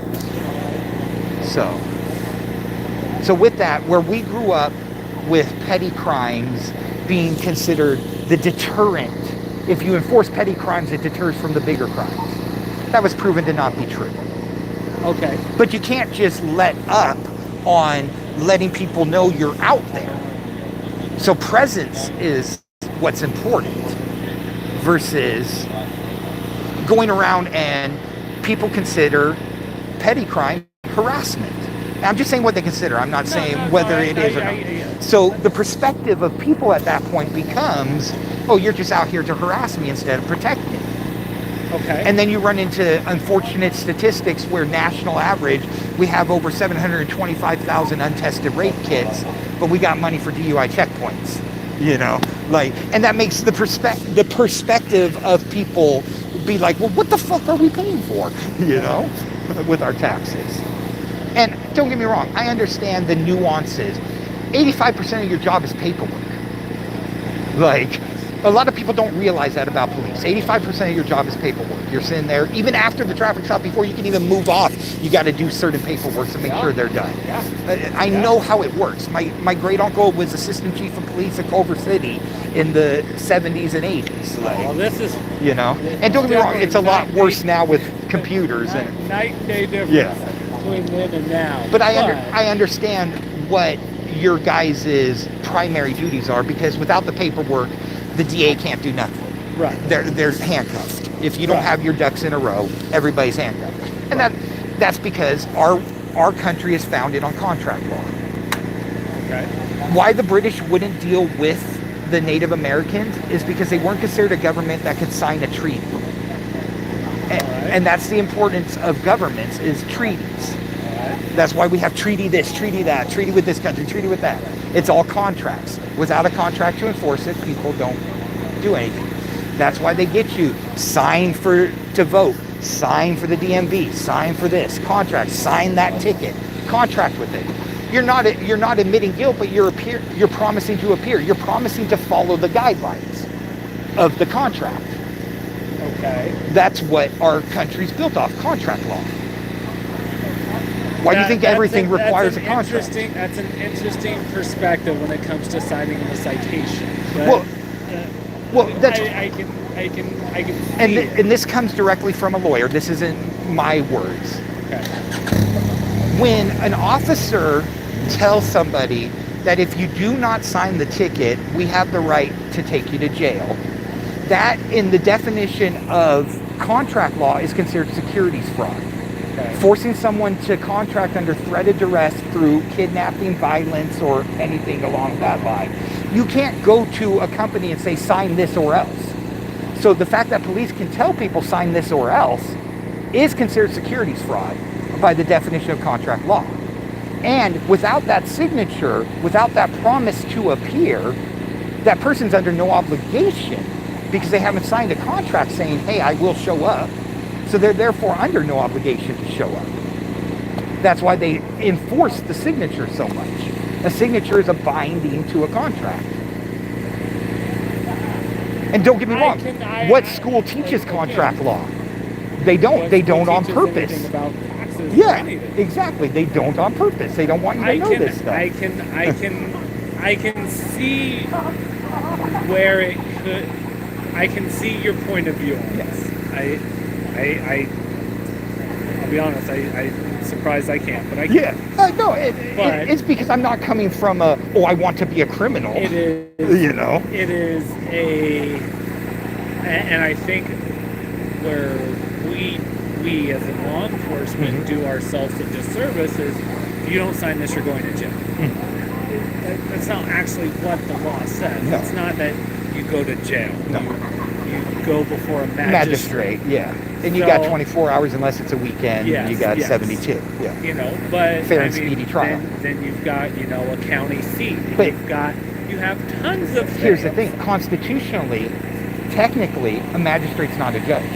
Constitutionally, only an Article 3 judge or above is it considered a judge by the Constitution, because only an Article 3 judge or above can write a warrant.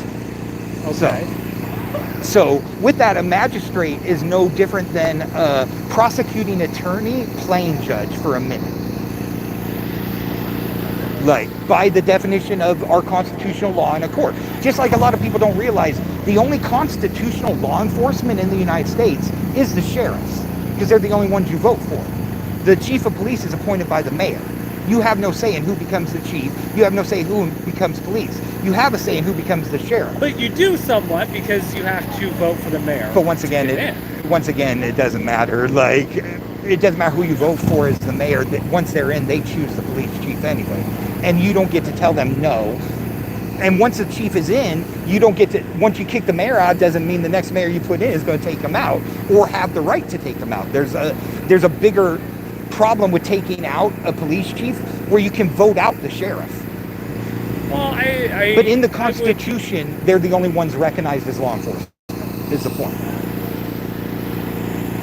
So, a lot of people don't realize that, that they're the only ones recognized. Huh? Do you know where at? And not exactly, unfortunately. It's one that there's a few that I look up every now and then. Just an ambulance. Yeah. And then I get bombarded. I'm ADD, so like, it's one of those things, I learn other things and then I forget certain ones, Yeah, you know? that's fair. Like, so, but with that, it, you know, the whole, because if you look in New York right now, they have what's called the NYACS police, which is, they created a police division that solely protects child and protective services businesses. Yeah. If you look it up, NYACS, no joke. Like, this is the it does what? and they only protect the child and protective services of New York, like what DCFS is to us here. They're the police security guards of DCFS for them, but they're police with police powers. Like full-fledged. But not pull over. Like, they can't write tickets for pulling over, but they could arrest you for committing a crime, petty crime, anything like that. But their primary duty is security of DCFS for them. These are the little ways that they slowly create different forms of government enforcement outside of the Constitution, but they don't look like they're outside of the Constitution because they all look like they fall under the same umbrella, you know? So that's what ties back to where these come into play versus what me personally, I believe a police officer should be used for when it comes to, if a lot of police don't know this. Do you know Gonzales v. Castle Rock? Where the police unions in the United States fought hard to make sure that protection of Americans is not part of their duty. No, it is not your responsibility to. It's Supreme Court, Gonzales v. Castle Rock, where it was determined a lady had a protective order against a gentleman, and the police were right there. He still broke in front of them and killed her. And then when her family went to go sue the police for not stepping in, it was determined because the police unions fought hard for this, it was determined it's not the job of the police to protect the public. When was this? I would honestly have to look it up when the actual date was, but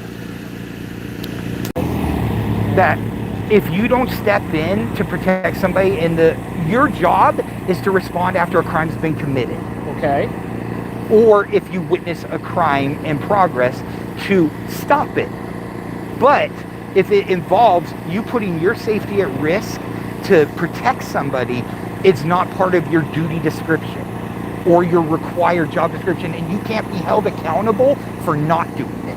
Now, whether your police department has a policy that says, hey, we're still going to punish you for it or not, is what the unions fight on individual police departments. Right. So.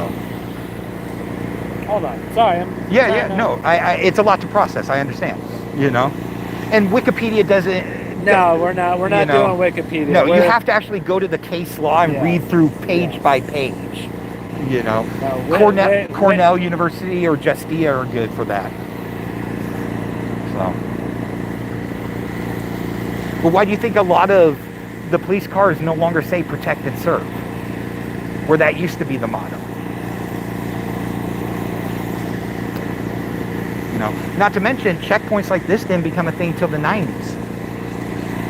Yeah. So, you know, a lot of things got changed in what the duty of policing was.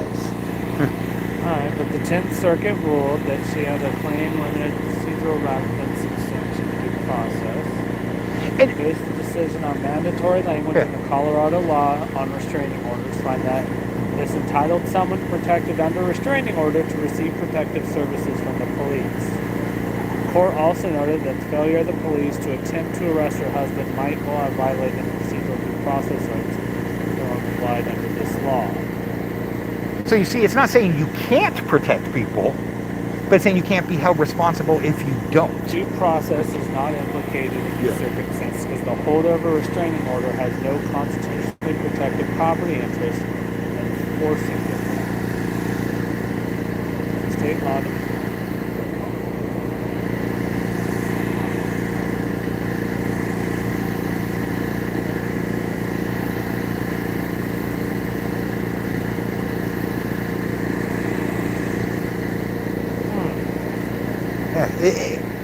But you see the way they word it, it's not meant to be cut and dry, you know?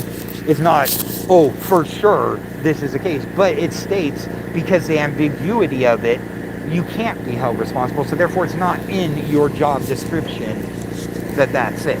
Your job is law enforcement. All right, so, okay, so... Where, like, a firefighter can be held responsible for not running into the building. You can't be. So, property interest does arise from a restraining order, and it is protected by the Due Process Clause. Under state law, the police were required to enforce the restraining order, which is an individual benefit. However, the Colorado Supreme Court should determine the question presented in this case, because it arises under state law, and a federal court should not resolve it de novo. Why it went higher, I don't know then. It appears, so now I'm interested to see where did it go. Because I think this is more so argued March 21st of 05 and decided June 27th of 05. Yeah, imagine that happened in 83 and it took that long to get up there. Well, like,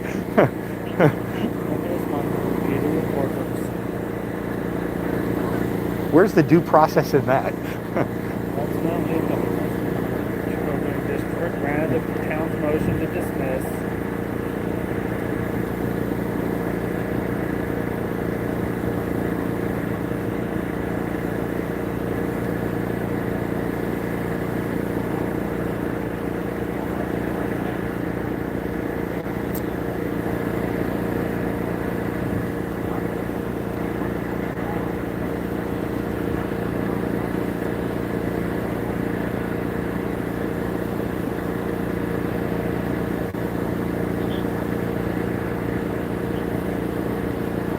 So the Due Process Clause's procedural component does not protect everything that might be described as a government benefit. To have a property interest in a benefit, a person must have a legitimate claim of entitlement to. Board of Regents. Such entitlements are created by existing rules or understandings stemming from an independent source such as state law. Benefit is not a protected entitlement if officials have a discretion. So, really, I see what you're saying, but it's I think, and you know, I'm saying this respectfully, you're doing a play on words. So well, it's not that the unions or you know the law enforcement general said we're not going to go and protect. No. What it said is basically she was upset, and rightfully so. Her children were murdered after she had obtained the restraining order. But the way that she had it's worded is more of, hey, I'm entitled to this police protection. And so basically, for everybody, whoever gets a restraining order, does that mean that we have to provide them with a bodyguard to be with them 24/7? But where it went on when you discussed the entitlement clause in there, they weren't talking about just with the restraining order. They were talking about her feeling that because her use of the system, that therefore this is what comes with it, and one of those entitlements is a protection from the police. She didn't expect 24/7. She expected that any protection. And therefore, they stated that that is not one of the entitlements with it. Protection isn't considered the entitlement. And therefore, if the police choose not to, can't be held responsible for it. It's considered an added benefit if the individual officer chooses to participate and go above and beyond there. Here is... And I can see where you're coming from on that. Because the whole point of it is not that you guys don't want to. It's you can't be held responsible if you choose not to. Well, that's the point of it all. The main issue with this case is that she went and she she had called about the restraining order violation, nobody showed up for hours on end, which in itself is beyond unacceptable. Don't get me wrong. I've had a personal issue where I was physically assaulted on Tippecanoe, knocked into the street, and the San Bernardino, first of all, the sheriffs and the PD kept fighting over who was going to show up, and then it took them 2.5 hours to show up. Yes. So trust me, I understand the need for a better response metrics, but let's also be honest. Domino's can pinpoint my location if I order a pizza, 911 can't. You know? Like, Well, they're getting a little better, but it's still, most 911s, if I call, say, help, I need help, and hang up, where Domino's got me in a second, you know, like, the infrastructure that you guys need to properly do your job isn't fully in place. And it's like how, you know, we went from an infrastructure in the DMV where we're still using DOS-based system in 2024, and they're barely integrating Windows into it. You know, like, we can't expect you guys to be given the proper stuff because we know the government doesn't do that. But as far as what duties a police officer is required by the definition of law to give versus, and what USC 242 can hold accountable versus what they are not required to do but was always thought as part of their mandatory duties was kind of defined by that. Okay, I'll be honest, I think it's kind of a play on words. Okay. I can see your side of it, but I think it's more of a play on words, and it's, like you said, it's vague. So it like all laws, the ambiguity is vague on purpose. It can be it can be interpreted multiple ways just based on who the reader is. Of course. So I mean that's. But also, I always use this example too. A lot of people don't know in California, there's no law about identification. Only drivers in the state of California are ever required to identify when pulled over or at the checkpoint like this. If I'm walking down the street, I'm not required to identify until lawfully booked in jail. And that's because of People v. Roga. Okay. Not to mention California doesn't have a non-identifying law that you can be charged with. 148 is obstruction of a police officer. It's not an identifier. It doesn't say anywhere in there that if you didn't identify, you're in trouble. Right. Where if you identify as a false name, now we're of course but if I choose to never identify, there's no law I could be hit with in California for that. No, and I don't. I don't see. But if you read People v. Roga, even though I stated that you're not required to identify until lawfully booked in jail, which is written in there, a lot of people don't know it because it's at the bottom. It's not the crux of what the whole case was about. So a lot of these case laws determine multiple laws, even though what they were about was up here. Just like a bill, how they sneak the fat in, the pork in. You know, they do the same in case law. So here's my question: has there been any update? Any update as any update as to any of these case laws that you're talking about? No. That you know of, or just if you went to the California laws and looked for any update as far as identification laws in California, no. California is going against identification, if anything. Right. You know, so if anything, they're stripping the laws the best they can. That's why I'm asking. But I know what you're talking about because here's one that's so controversial, okay? And I hate to bring it up because I don't believe in it. But like I explained to Dan, if I ever saw somebody attacking a police officer, I would jump in to defend them just as quick as if I saw a police officer unjustly attacking a person. Absolutely. I believe in fair play back and forth. Absolutely. But a lot of people don't know that there is a law in the United States, Supreme Court law, Bad Elk v. United States. That was decided in Oklahoma. It was a tribal officer versus another officer. One was trying to arrest him. He killed him. And it was determined that you are lawfully allowed to use deadly force against police to stop an unlawful arrest. This is from like the 20s. but it's never been technically overturned. But they've created other precedents that kind of fight against it. But it's technically never been overturned.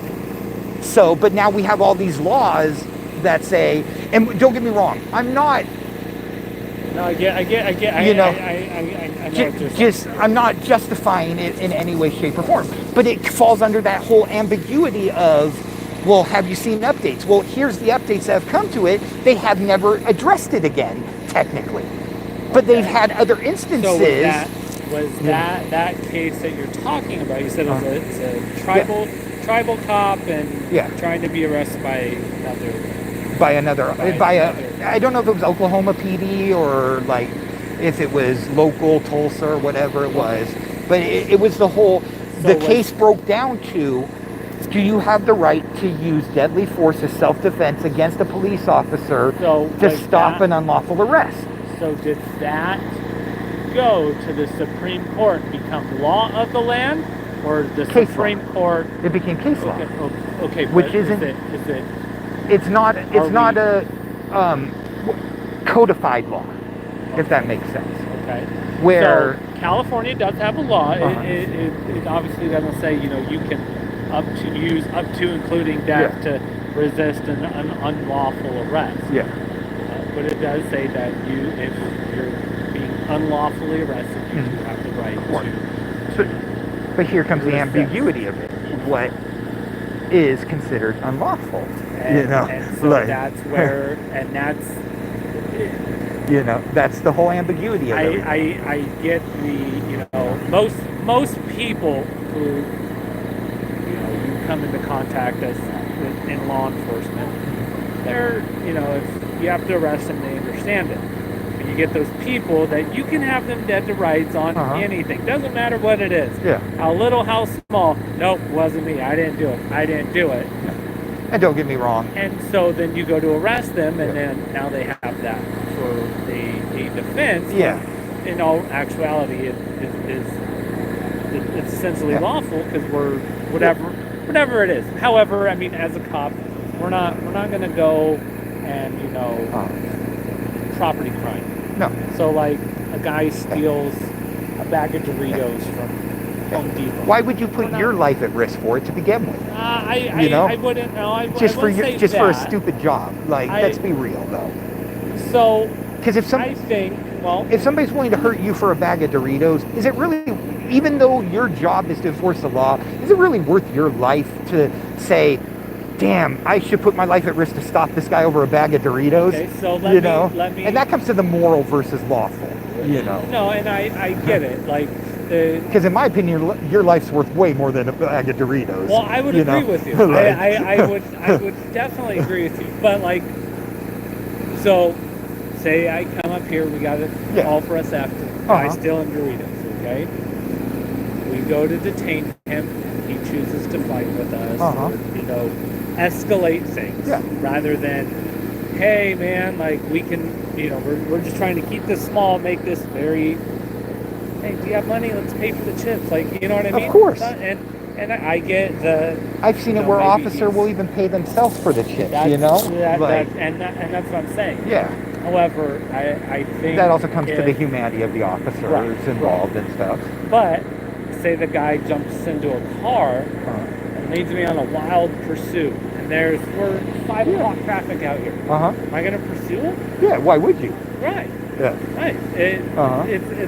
That doesn't make sense. It's not about me. It's the general public. Why am I going to put the general public at risk? Exactly. Not many officers get that, and I appreciate you saying that. Thank you. Well, law enforcement it's changing. I've been in the game now for 9 years, roughly, and coming from a different county to here, and so. So you've seen a lot. I've seen it change. I've seen the jail systems change, court systems change, and so I can understand it. And we're in a time where we have a lot of young officers. Who are eager to, let's face it, go get the bad guy, and because that's as if you watch TV, that's what TV makes it out to be. Well, that's That's exactly what it is. Yeah, And they don't tell them don't- it's 85% paperwork. Yeah, they don't see that other Yeah. half. Like, hey man, you're gonna go spend 20 minutes chasing this guy on foot or in a pursuit, but you're gonna have an hour and a half of paperwork and Yep. processing and things like that. Oh, yeah. And people don't get it, and that's okay. But I think we as a occupational field, we're trying to change it to where we're not just going and chasing people and like it's just like with traffic. All right, you have the three E's of traffic, right? You've got education, enforcement, and engineering, right? Okay. I'm a traffic car, I'm a DUI car. Yeah. I don't believe that every single person needs a ticket. I don't think so. Are you speeding? Okay, why are you speeding? And I think we as a profession, we're starting to kind of go more that route and That's explain good. the why That's good. and things like that. Well, But I just heard, and maybe you can confirm, I don't know if you know who the Pot Brothers at Law are. They're kind of Yes. famous California Oh, yeah, lawyers. I They said watched come it. January 1st, the new traffic enforcement rule is police have to tell you why you were pulled over before they can even ask for ID. So I don't know what bill that falls under, but I was doing a little bit of research. But that's fine and dandy. Like, Well, but it doesn't bother us. to me, because- I think that goes along with what you're saying. Well, you hear me know. out. Hear me out Uh-huh. first. So, I don't think that was specifically targeted for any Southern California agency. No. Especially those agencies that attend the Sheriff's Academy up here, because you're taught in the academy, go up, introduce yourself, tell them who you are, why you stopped them. So what do? That's the exact same thing I do all the time. I tell my trainees, hey man, you make contact with them, talk to them. Because guess what? At the end of the day, you're still a person and I'm still a person. And don't get me wrong, man, I think people forget that at the end of the day, we're all just human beings. And we all have crappy days. Oh, yeah. We do. And I know for the most part, people, at least at my agency, if you're having a crappy day, I'd say 99.999% of them do not let that trickle over into their professional. And that's good, And, we need more people like that. we do. Because unfortunately you see it even in other professions where, they let it trickle over. And so I don't, for me personally, I don't care. Like, hey, this is a law now, okay? That's fine. Well, I never understood why police would take it personal. Well, the thing is, it's a job, not your life. Why are we? I haven't heard anybody complain about it, but like, why would you complain about it? All you're doing is educating them.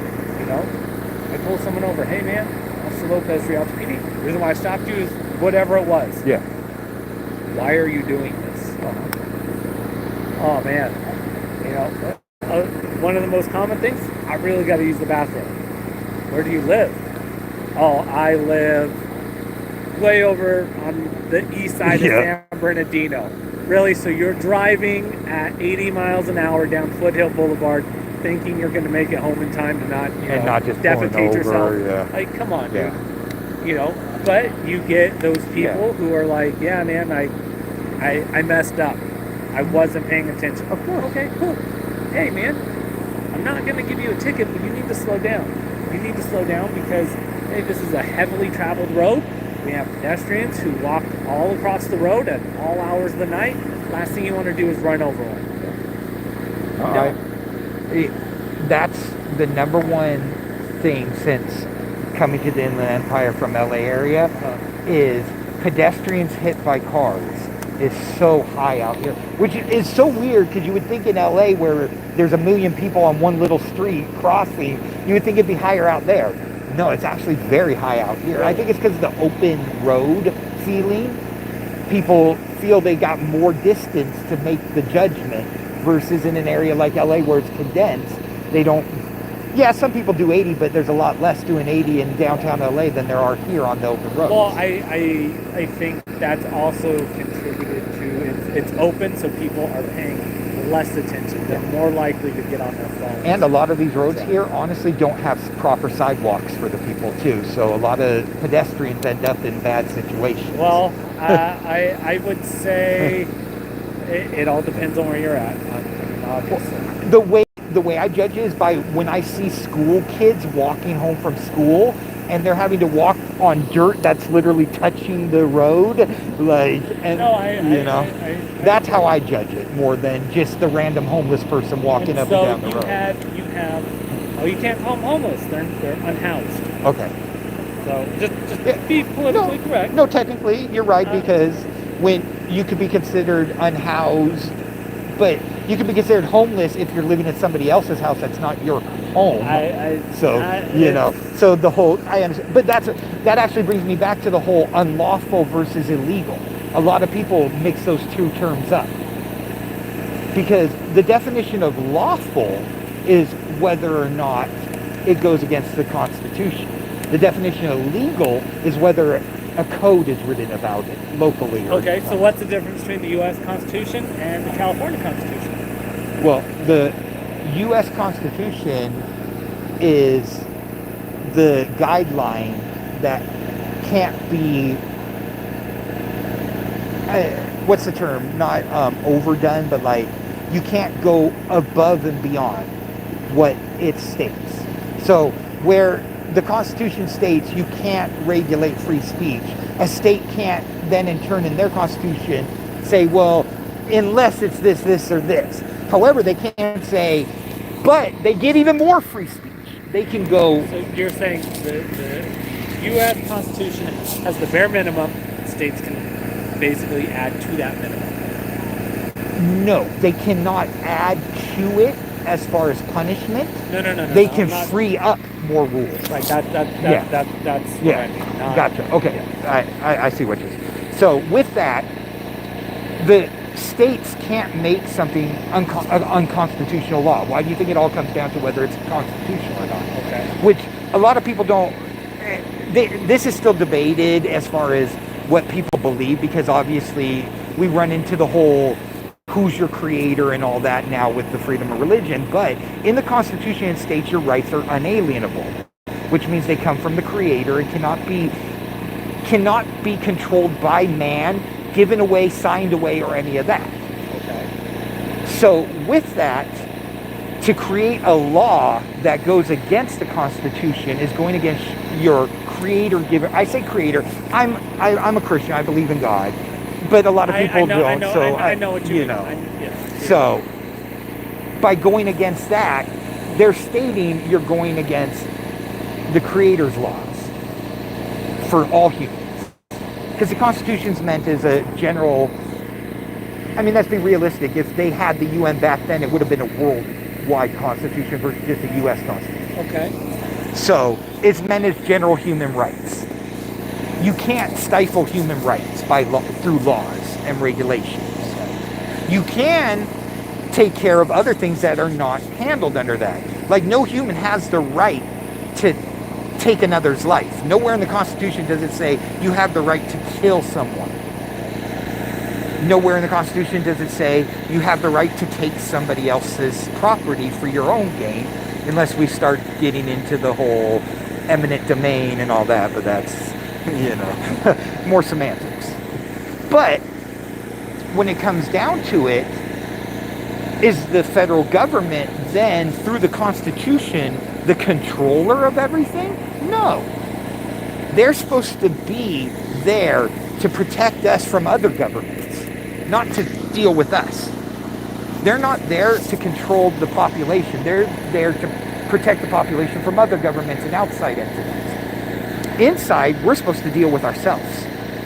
Okay. And I would strongly look at voluntarism, okay, which is a form of, and from personal experience, I've seen it would work on the streets because I've had multiple experiences where bad things have happened around me, not necessarily to me, but around me, where I've seen it happen.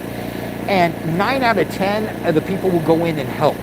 Just random people will come help and stop it before the police ever show up. Right. Versus most people, yeah, you get a lot of people now that are, well, let me film and get some content, but still more people drop their phone and go kind of stuff.